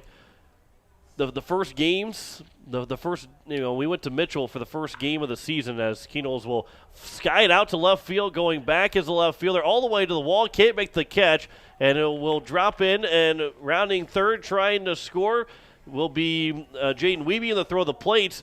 Will be not in time as Wiebe comes in to score on the RBI single from Lincoln Keenels. And it's now a 14-5 lead here for the Governors. Yeah, probably the longest single that Lincoln Keenholz will ever hit as that ball literally hit the warning track. But nice job by UTEC out in left field to get that ball in quickly. And because it was hit so high, and because UTEC did a nice job tracking that ball, the runners actually had to hold up, and so Pollock actually had to hold up at first base. He was actually tagging and was only able to get from first to second, even though Keenholz hit that ball about 330 feet. Count is 0-1 here to Matt Hansen as the 0-1 pitch will bounce in. It's now 1-1. But we went to Mitchell that first game for the first games, and it felt weird. It felt a little weird, but by the time we got through that second game, it felt normal. It felt like we were back. Obviously, we weren't back to normal, but it felt like we had some normalcy in our lives again, and that was something truly special. And I think, as much as a lot of these kids will really hate that they lost a year of sports, especially those seniors that didn't get a chance to finish out their senior year, those guys that were able to play for baseball will remember that, hey, there wasn't a whole lot of people in the entire state or the entire country that got to play. We were one of those fortunate people that got to do that. Yeah, and just had an opportunity to have a generally, normal, quasi-normal kind of year. I mean, there were adjustments that were made, whether it was adjustments that were made in the game setting in terms of fan attendance, but just an opportunity for a lot of people to just create some normalcy back in their lives. And I think that was one of the real pluses that in sports will do that for society. Sports does that for our culture. I mean, it just kind of brings I don't want to call it a distraction, but it brings an opportunity for people to, at least for a short time, forget about all the other things that are going on in the world. As the pitch, it was a ball 4 to Matt Hansen, but he got to the backstop, and Pollock was able to come around to score, who was running for Jet Zabel. And Keenholz thought about trying to score as well, but then taking second base was Matt Hansen because they were worried about Lincoln Keenholz. So it's now second and third here with one down in the top of the fifth. Gordon will sky that one out to left field. That one is going back and deep, and that's going to be a foul ball. And it's now 1-1 here to the first baseman, Andy Gordon. Gordon so far here in game number 2 is 1 for 1. He's been on base all 3 times. He had a 2 RBI single. He also is hit by a pitch. Yeah, he's going to be hit by a pitch for a third time here. Here's the You're going to jinx it. Here's the 1-1 pitch. Gordon, that one popped up again towards left field. Coming in on it will be the left fielder. He'll make the catch, and he started to bobble it, but the 1 run will score, and the throw to third will get away, and nobody covering home. The pitcher will go cover home, and it will be an RBI sac fly for Andy Gordon. His 3rd RBI of the game. And it's now a 16-5 lead for the Pierre Governors here in the top of the 4th. With two away. And a nice job of hitting by Andy Gordon. He hit a couple couple of really good shots out into left field. First one foul, but second one certainly long enough and to score the run from third base. And the Governors have pushed the lead back to 11 here in the top of the fourth inning, as they've scored 4 in the first, 4 in the second, 4 in the third, and now 4 in the fourth. They've liked that number 4. Here's the 1-0 pitch to McGuire Askey. That one is on the outside edge and is now 1-1 to the center fielder Rasky. He is 2 for 2. This could be 2 for 3 with a double, a single. He also flew out to center field. 2 RBIs for Rasky. Here's a swing and a foul tip, and it's now 1-2. The Govs up by 11 right now here in the fourth inning. If they would score 4 more times here with 2 outs, they can put themselves up by 15 and could end it in the fourth inning with a 15-run rule after 4. But here's the 1-2 pitch. That went upstairs and is now 2-2. But of course, they have some wiggle room right now, up by 11 if they would have to play into the 5th inning. Here is the 2-2. That one will bounce in, and it's now 3-2. On deck is Brady Getz. He'd be the 9th man to come to the plate.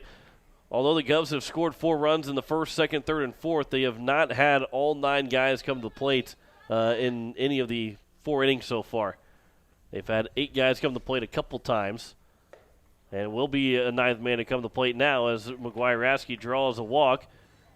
And it's first and third with 2 away here in the top of the 5th inning. Next batter, Top of the 4th. 27, Brady Getz. Brady Getz, 0 for 3 so far. Flew out to center, struck out, and also grounded out to the shortstop. Try and get you more updates here on the men's Final Four. Again, women's national championship game will be on at 4:30 tomorrow afternoon. Runners off for second. The throw will go right back to the pitcher. Taken for strike 1, so it will be now runner on second and third with 2 outs. Oh boy, Baylor's opened up a 25-point lead at halftime, 45-20. Wow. So as Getz will foul it back, and is now 0-2. That'll make a certain member of the Dean household very happy. Yeah, I think he's probably pretty pumped right now, or has been pumped for the last couple of weeks, watching Baylor make their way to the Final Four. Yep. Oldest son Blake is an alumni of the Baylor physical therapy program, so he's become a huge fan of the Baylor Bear, both men's and women's basketball programs. And Blake was also part of the first Pierre Governor baseball team, correct? He was, back in 2013. So you have not had a team. You've probably had a Dean member of the Dean family on every team so far. Yep, all 9 years that the program's been in existence, there's been a Dean on the roster, and this 2022 will be the first year that string will be broken.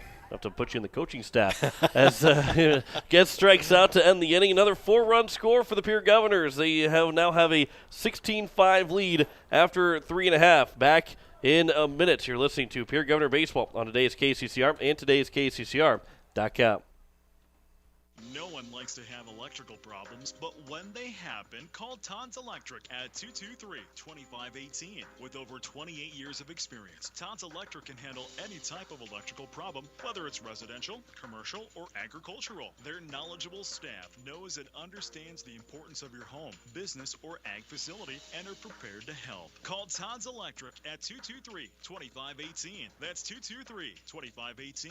Todd's Electric, serving the Pierre and Fort Pierre areas. The line to power. When something just isn't right, it's natural to talk about it. If you had a toothache, you'd tell someone.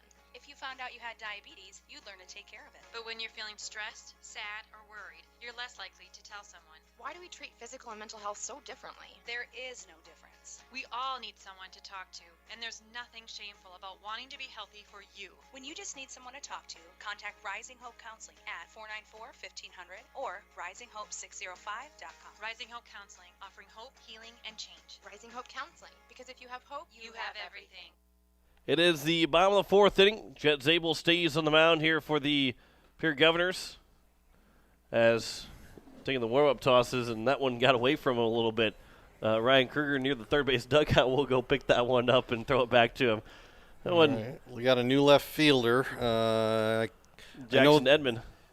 No, yep, Jackson Edmond. Just tell by the heights. The big tower out there in left field, that's Jackson Edmond. And I think that's the only defensive replacement we've got for this inning. Yeah, I believe that you are right. I think that's right. 32, Tyler Henstein. Tyler Henstein will lead things off here in the bottom of the fourth inning. The Governors have a 16-5 lead over Rapid City Central. And Jet Zabel working on his second inning. Here's the first pitch from Zabel, over for strike one. It's going to be fun to see Jet Zabel as a freshman this year. It's fun to watch him grow and continue to get better. Mostly, I think, for me, too, because the other two Zabels that have come through here, well, Peyton had graduated before I was able to move out here to Pierre, and Gray was he was a sophomore, and, of course, no, he was a junior, and trying to remember now. Junior. Junior. Yep. And that one's fouled off the umpire, and so remains at 1-2. But just the fact that didn't really get to see them develop to where they were at that point, because they were really, and Jet's really good already, but those two guys, and of course Peyton already in college, but those two guys are already really, really good, and to kind of see here Jet become even better as he goes through his high school career. Yeah, we're trying to follow. Peyton had a start today on the mound down at Iowa Western, where he's playing baseball, and unfortunately the stat package for where they were playing was not real user friendly, but it looked like from what we could tell on Twitter that Peyton took the loss today. I think that's the first loss he's had in this season so far. I think he gave up 3 runs in the first, and they ended up losing 4-2. So was able to shut down Southeastern after that. But again, it's been fun to watch the Zabel Peyton, follow his career on the baseball field. Obviously, Gray story in the Fargo Forum last week, got the start 2 weeks ago versus USD, I think it was, and. Was it USD? I believe it was because that game got canceled. Canceled, yeah. Now I don't remember who that start was against. 2-2 pitch. There's a swing and a miss, and Jet Zabel will strike out Henstein to lead off the bottom of the fourth inning, and there's one away. But for Gray Zabel, according to the story, he was only the fourth true freshman to start on the offensive line for North Dakota State in the last decade, and we know that obviously that the record of success that program has had over the last decade. So good feather in Gray's cap, and now we get to watch Jet, like you said, grow and develop, and hopefully he stays healthy and is able to continue to mature and do good things on the baseball field, on the football field, and on the basketball court for the Governors over the next couple of years. 0-1 pitch. That one's a ground ball to the left side. That's a tough hop for Keenels. He's able to make the play. The throw to first is in time, and there's now 2 down here in the bottom of the fourth inning. And that'll bring up Aiden Mason. And that's the fun thing too is we're going to see what Jet does well, because Mason. Gray did so many things well, Peyton did so many things well, but they were their own guys. And Jet right now as a freshman, so are you going to be more like Peyton or are you going to be more like Gray? Well, he's going to be more like Jet. At some point, we're going to figure out just how good this guy is, whether it's maybe at the plate, or maybe it's on the basketball court or on the football field, somewhere a little bit different than what Peyton and Gray were both good at. Yeah, and it's just and again he's got and I think you put it well. I mean, he's got some big shoes to walk in, but Jet's his own guy, and he will carve his own path, and he certainly has the looks like he has the athletic ability to do that, and I think he's got opportunities on all three sports: football, baseball, and basketball. Now, I will say that he's probably going to be one of the most tough guys out there on the field because he's got two big brothers that probably never take it lightly on him. There's a tough play that Gordon was able to scoop out at first base, but it was not in time. A infield single for Aiden Mason with 2 outs here in the bottom of the 4th inning. That was a high chopper that just barely got over Jet Zabel. And now there's a runner on first as Riley Palmer will step to the plate. But I don't think there's going to be anybody mentally tougher than what Jet Zabel is, because I think he probably took his beatings as the littlest brother from the Zabels. I tell you, going back to that last play, Mason shows good speed down the line, because that ball, even though it was a chopper over Zabel's head, Lincoln Keenholz came in and made a nice play right behind Zabel, and Mason beat the throw by a couple of steps. As that is going to be a base hit here for Riley Palmer, as there's now 2 down. Bless you, by the way. Thank you. First, don't have a cough button here on your remote board? I got the knob that you can turn down, but I'm sure that probably hit you so quick that there's no chance to do that. two outs here in the bottom of the 4th inning. Brody Matthews will step to the plate. Here's the first pitch, and that's outside. I believe, was it Ian Eagle during one of the Monday Night Football games that we had on today's KCCR? You could hear the referee say something about wanting to put more time back on the clock, as that one's over. It's now 1-1. And he said, can you put 10:44 back on the clock, please? And then apparently they did it really quick. And thank you. And Ian Eagle, you're welcome. And kept talking about what he says. Like, oh, that was a perfect place. You're welcome in there. 1-1 pitch. There's a foul ball, and it's going to be now 1-2 here to Brody Matthews. And Ian Eagle's got the best call for when the ball gets stuck at the rim. He calls it a wedgie. Okay. And I love when he makes a wedgie call. It is one of my favorite calls from Ian Eagle. There's a swing and a miss from Jet Zabel, and that will retire the side. 2 strikeouts for Zabel in the inning. No runs, 2 hits, no errors, and 2 men left on base. We've played 4 complete. Governors have a 16-5 lead. Back in a minute with the top of the 5th. You're listening to Pierre Governor Baseball on today's KCCR and today's KCCR.com. Pierre Sports Center is your local Ranger Boat and Mercury Outboard dealer. They're a must-see for your Ranger boat needs. See their selection of Mercury outboard motors for more power. Pierre Sports Center can help you with financing and other boating needs. Need service for your boat or trailer to keep you going? Pierre Sports Center is your one-stop shop. Pierre Sports Center, Ranger Boats, and Mercury Outboard. A combination that can't be beat. Pierre Sports Center, 1440 North Garfield Avenue in Pierre. Or give them a call, 224-5546. When you want the best prices and best selection, go to Wegner Auto in Pierre. The certified sales staff at Wegner Auto will provide you service after the sale and how to get easy financing. Check out their website, WegnerAuto.com, or stop in. They have the best prices and won't be undersold. Wegner Auto has the region's largest selection with over 280 new and quality pre-owned vehicles. GM certified pre-owned vehicles give you peace of mind with their 12-month or 12,000-mile bumper-to-bumper warranty and 5-year or 100,000-mile powertrain warranty. Log on to WegnerAuto.com or stop by Wegner Auto in Pierre, South Dakota's oldest auto dealer since 1907. Going to the top of the 5th inning, it is a 16-5 lead for the Pierre Governors. John Wickler alongside Greg Dean on this Saturday afternoon, going to the Saturday evening. Glad you've been sticking with us here throughout these 2 games. It's been a lot of fun to call these 4 baseball games as we are at the top of the 5th, and the Govs right now, even if they don't add any more runs, can hold Rapid City Central in the bottom of the 5th and end this one with a 10-run rule and through 5 innings like they did in game number 1. But this has been some good hitting baseball from the Pierre Governors here in these 4 games. Yep, absolutely, and the Governors continue to do good things, in all phases of the game. So far in this game, through 4 innings, they've got 16 runs on 14 hits. Put 4 walks on the board as well, and they're doing a lot of good things on the defensive side of the ball when they're out in the field. Pitching continues to do a lot of good things, and so the Governors are just clicking on all phases right now, and we'll see if they can continue to hold this early season momentum next Friday as they go to Mitchell for a doubleheader against the Colonels. And that's gonna be a fun one to see that game between Mitchell and Pierre. And obviously Brady Hawkins was the guy last year for Mitchell that has graduated. He's at SDSU along with Garrett Stout.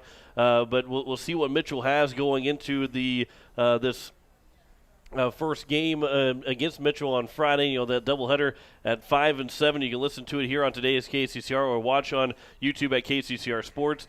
And then we go to Harrisburg. And Harrisburg, we saw them play a little bit yesterday here, but their stud that plays baseball for them in the summertime, and Chase Mason is at Viber Curley, so he doesn't play for the school team. The club team, so it's going to be a little bit of a different team, although they still got that Simmons kid who was pretty good as well. Yes, absolutely. Anytime that you can get an opportunity to play baseball at the University of North Carolina, you've got some talent. Yeah, that is you're exactly right. That's kind of tough to say that he's not any good when he's getting offers to North Carolina. 2-1's the count to Jackson Edmond, his first at bat. He came in for Spencer Lettler, and we'll see what the big man can do. Throws left, bats left. Here's the 2-1 pitch to Edmond. That one's outside, and it's now 3-1. And can jump out of the gym. We saw that multiple times this year. And him, he's gonna be a lot of fun to watch the next couple of years on the basketball court as well. 3-1 pitch. That one's upstairs. It was, I believe, actually it was a 2-2 count. So now it's 3-2 here to Jackson Edmond. And the 3-2 is on its way. Misses inside, and Edmond will draw a leadoff walk here in the top of the 5th inning. And that'll bring up Jack Merkwan. Not sure if you had seen the score that you'd seen on the Final Four game, but it is at halftime. Baylor leads Houston 45-20. Really good defensive first half for the Bears. And that's something that Houston, they were such a good offensive rebounding team. They only scored 20 points as that one's fouled away by Merkwan. That's surprising to see that, just because of how many offensive rebounds that Houston has, and they're talking about that their best offense is getting an offensive rebound. It's a missed shot almost.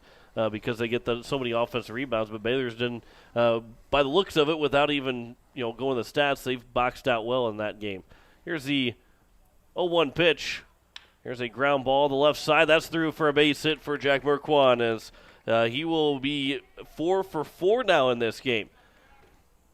That's his third single. He's got a triple and 3 singles. Having himself a pretty good afternoon, and his first and second here with nobody out. Next batter, number 1, Jaden Weeby. We haven't really even had a chance to talk about the big upset on the women's side. The upset by Arizona over UConn yesterday, and I think that was a score that nobody saw coming.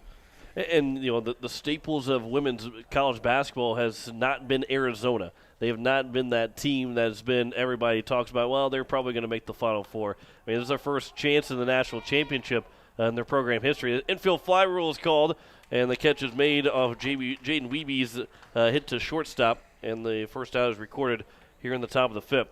They're just not a team that you think about when you think about the best teams of women's college basketball. You don't think Arizona is one of them, but Stanford, South Carolina, and then UConn, that were the other 3 teams in the Final Four. Those are teams that you think about when you talk about some of the best women's college basketball teams. As the first pitch to Aaron Booth, that will be hitting for Jet Zabel, will be taken low for ball 1.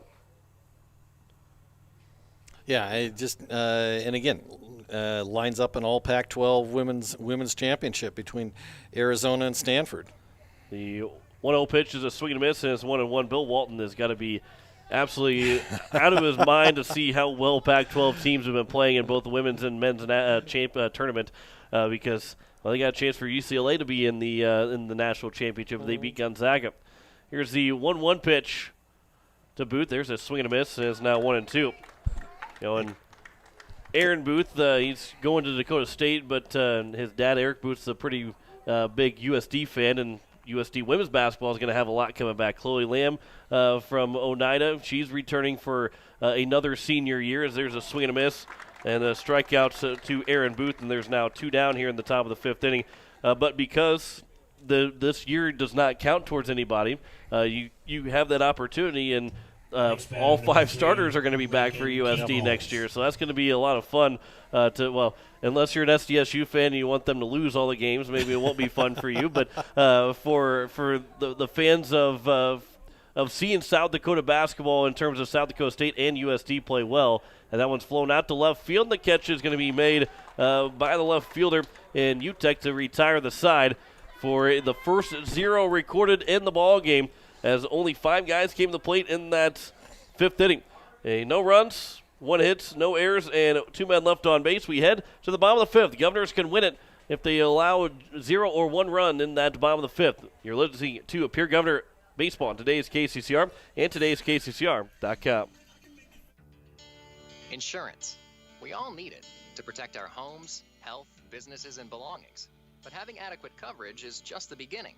You also need the support of professionals who stand by your side to protect what's important to you. Fisher Rounds & Associates combines the coverage you want with the commitment you need. Fisher Rounds & Associates, at your service, at your side, with offices in Pierre, Mitchell, Watertown, Sioux Falls, and Rapid City. BankWest Insurance has the expertise and resources to deliver personalized service and customized solutions. As an independent agency, we shop dozens of companies to get you the best coverage at the best price. As your trusted choice for insurance coverage, we promise to go the extra mile so you can rest assured your loved ones and your assets are protected. Contact your local agent to put BankWest Insurance to work for you. Not a deposit, not FDIC insurance. Federal agency, not guaranteed by any bank, may go down in value, equal opportunity provider. Colin Bergman will be the man on the mound now for the Pierre Governors, trying to end this one here in the bottom of the 5th. John Winkler alongside Greg Dean as Bergman will make his first appearance on the mound. And again, as long as Rapid City Central does not score 2 runs or more in this bottom of the 5th, the Govs will win this one in 5 innings as they lead at 16-5 right now over the Cobblers.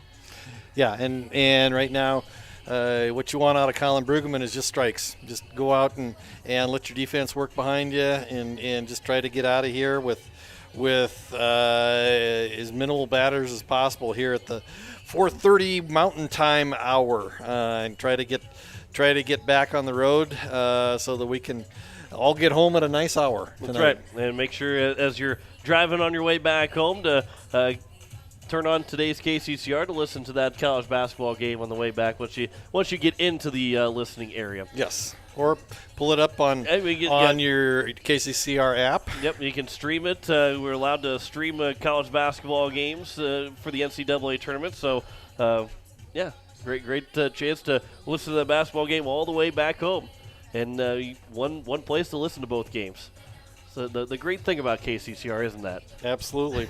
We got Women's National Championship tomorrow afternoon at 4:30. Then also have Sunday Night Baseball, our first Sunday Night Baseball broadcast that will join in progress after the Women's National Championship is over with. So going to be some good basketball, some good baseball tomorrow, as well as the Men's National Championship on Monday. Laying off for... And then we get right back to some baseball again next Friday. Yep. We got the Frozen Four coming up on this coming Thursday. Oh, okay. And you get a chance to listen to some Minnesota teams play.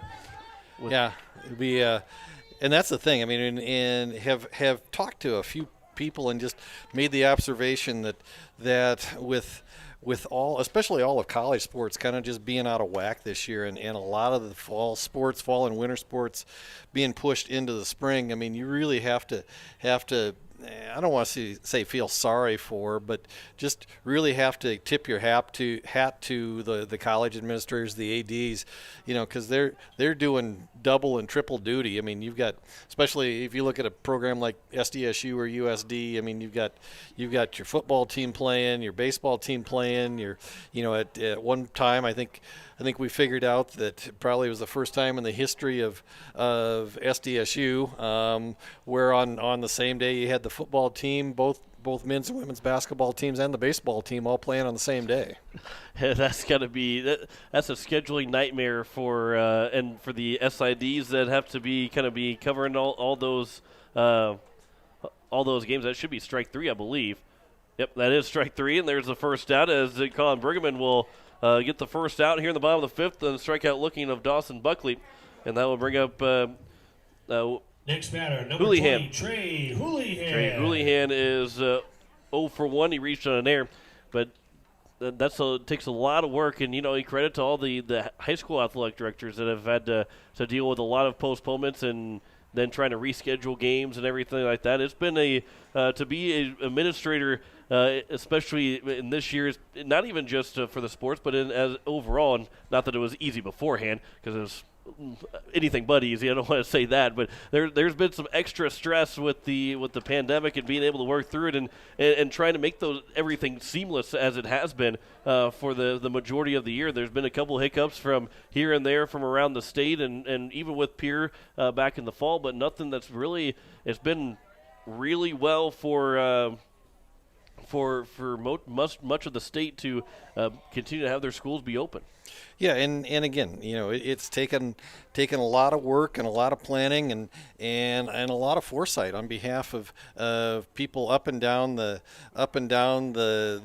pecking order at virtually every school district in South Dakota, all the way down from starting with the at least for the activity side. I mean, starting with Dan Swartos and John Krogstrand at the High School Activities Association, all the way back to your referees, to your ticket takers, got people running the scorers table at wrestling meets or basketball games or whatever the case may be. And so again, just being able to bring some normalcy into a very abnormal year, just tip your cap to a lot of different people.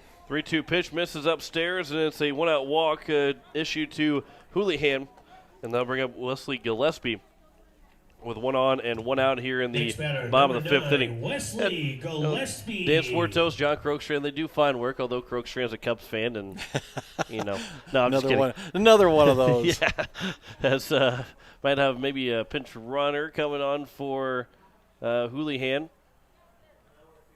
We will have a pinch runner for Houlihan, so runner at first with 1 out here in the bottom of the 5th inning.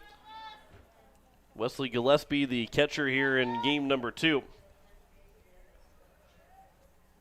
As Bergman will try and finish out the job and get the Governors to 4-0 on the season. First pitch from Bergman from the stretch. That one will bounce in as Bergman lost his footing going across. And again, we saw Bergman last summer in the Senior Legion team. Had several good outings.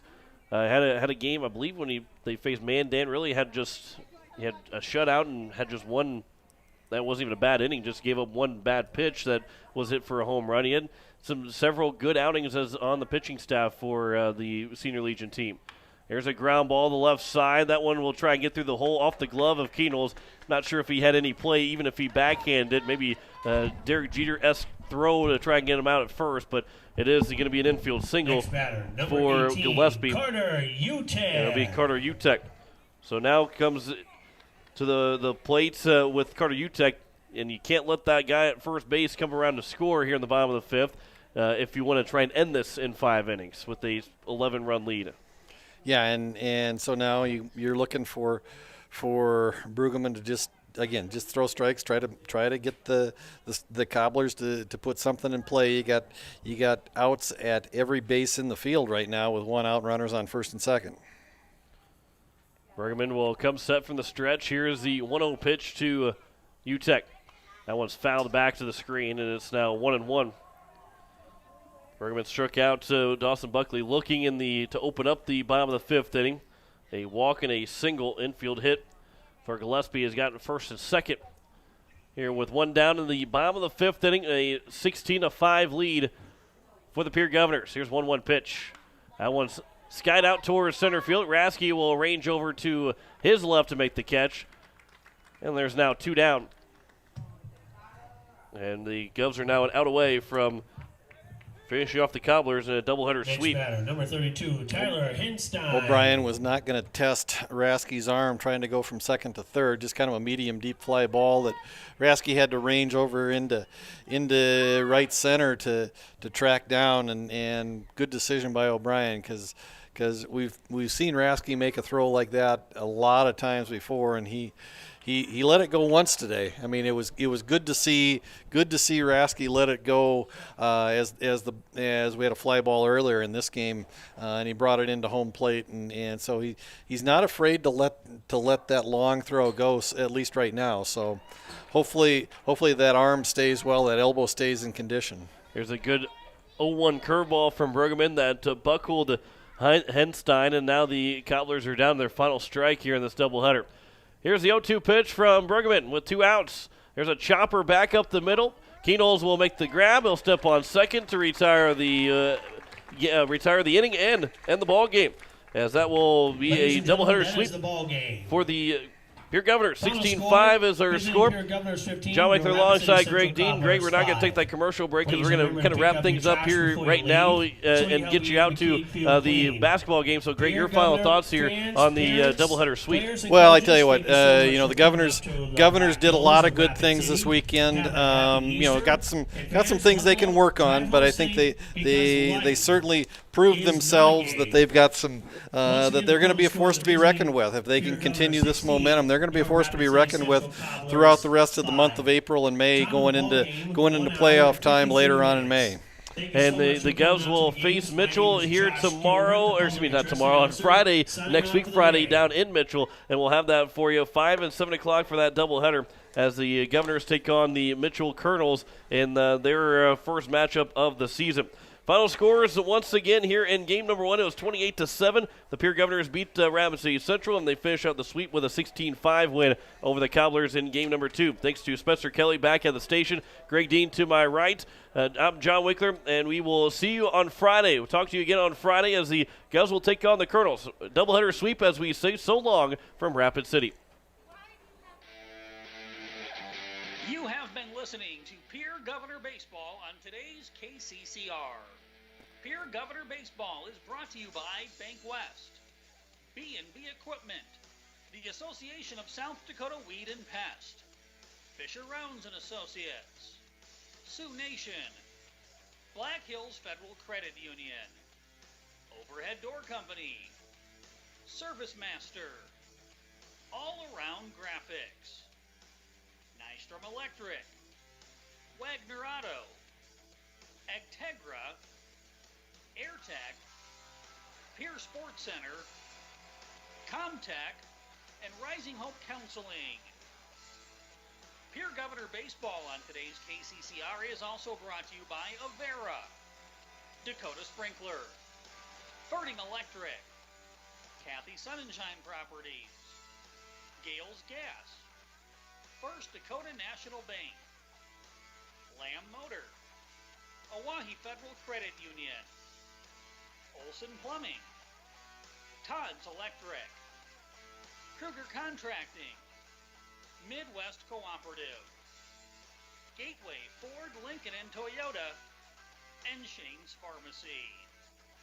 Join us again for more Pierre Governor Baseball on today's KCCR and today's KCCR.com.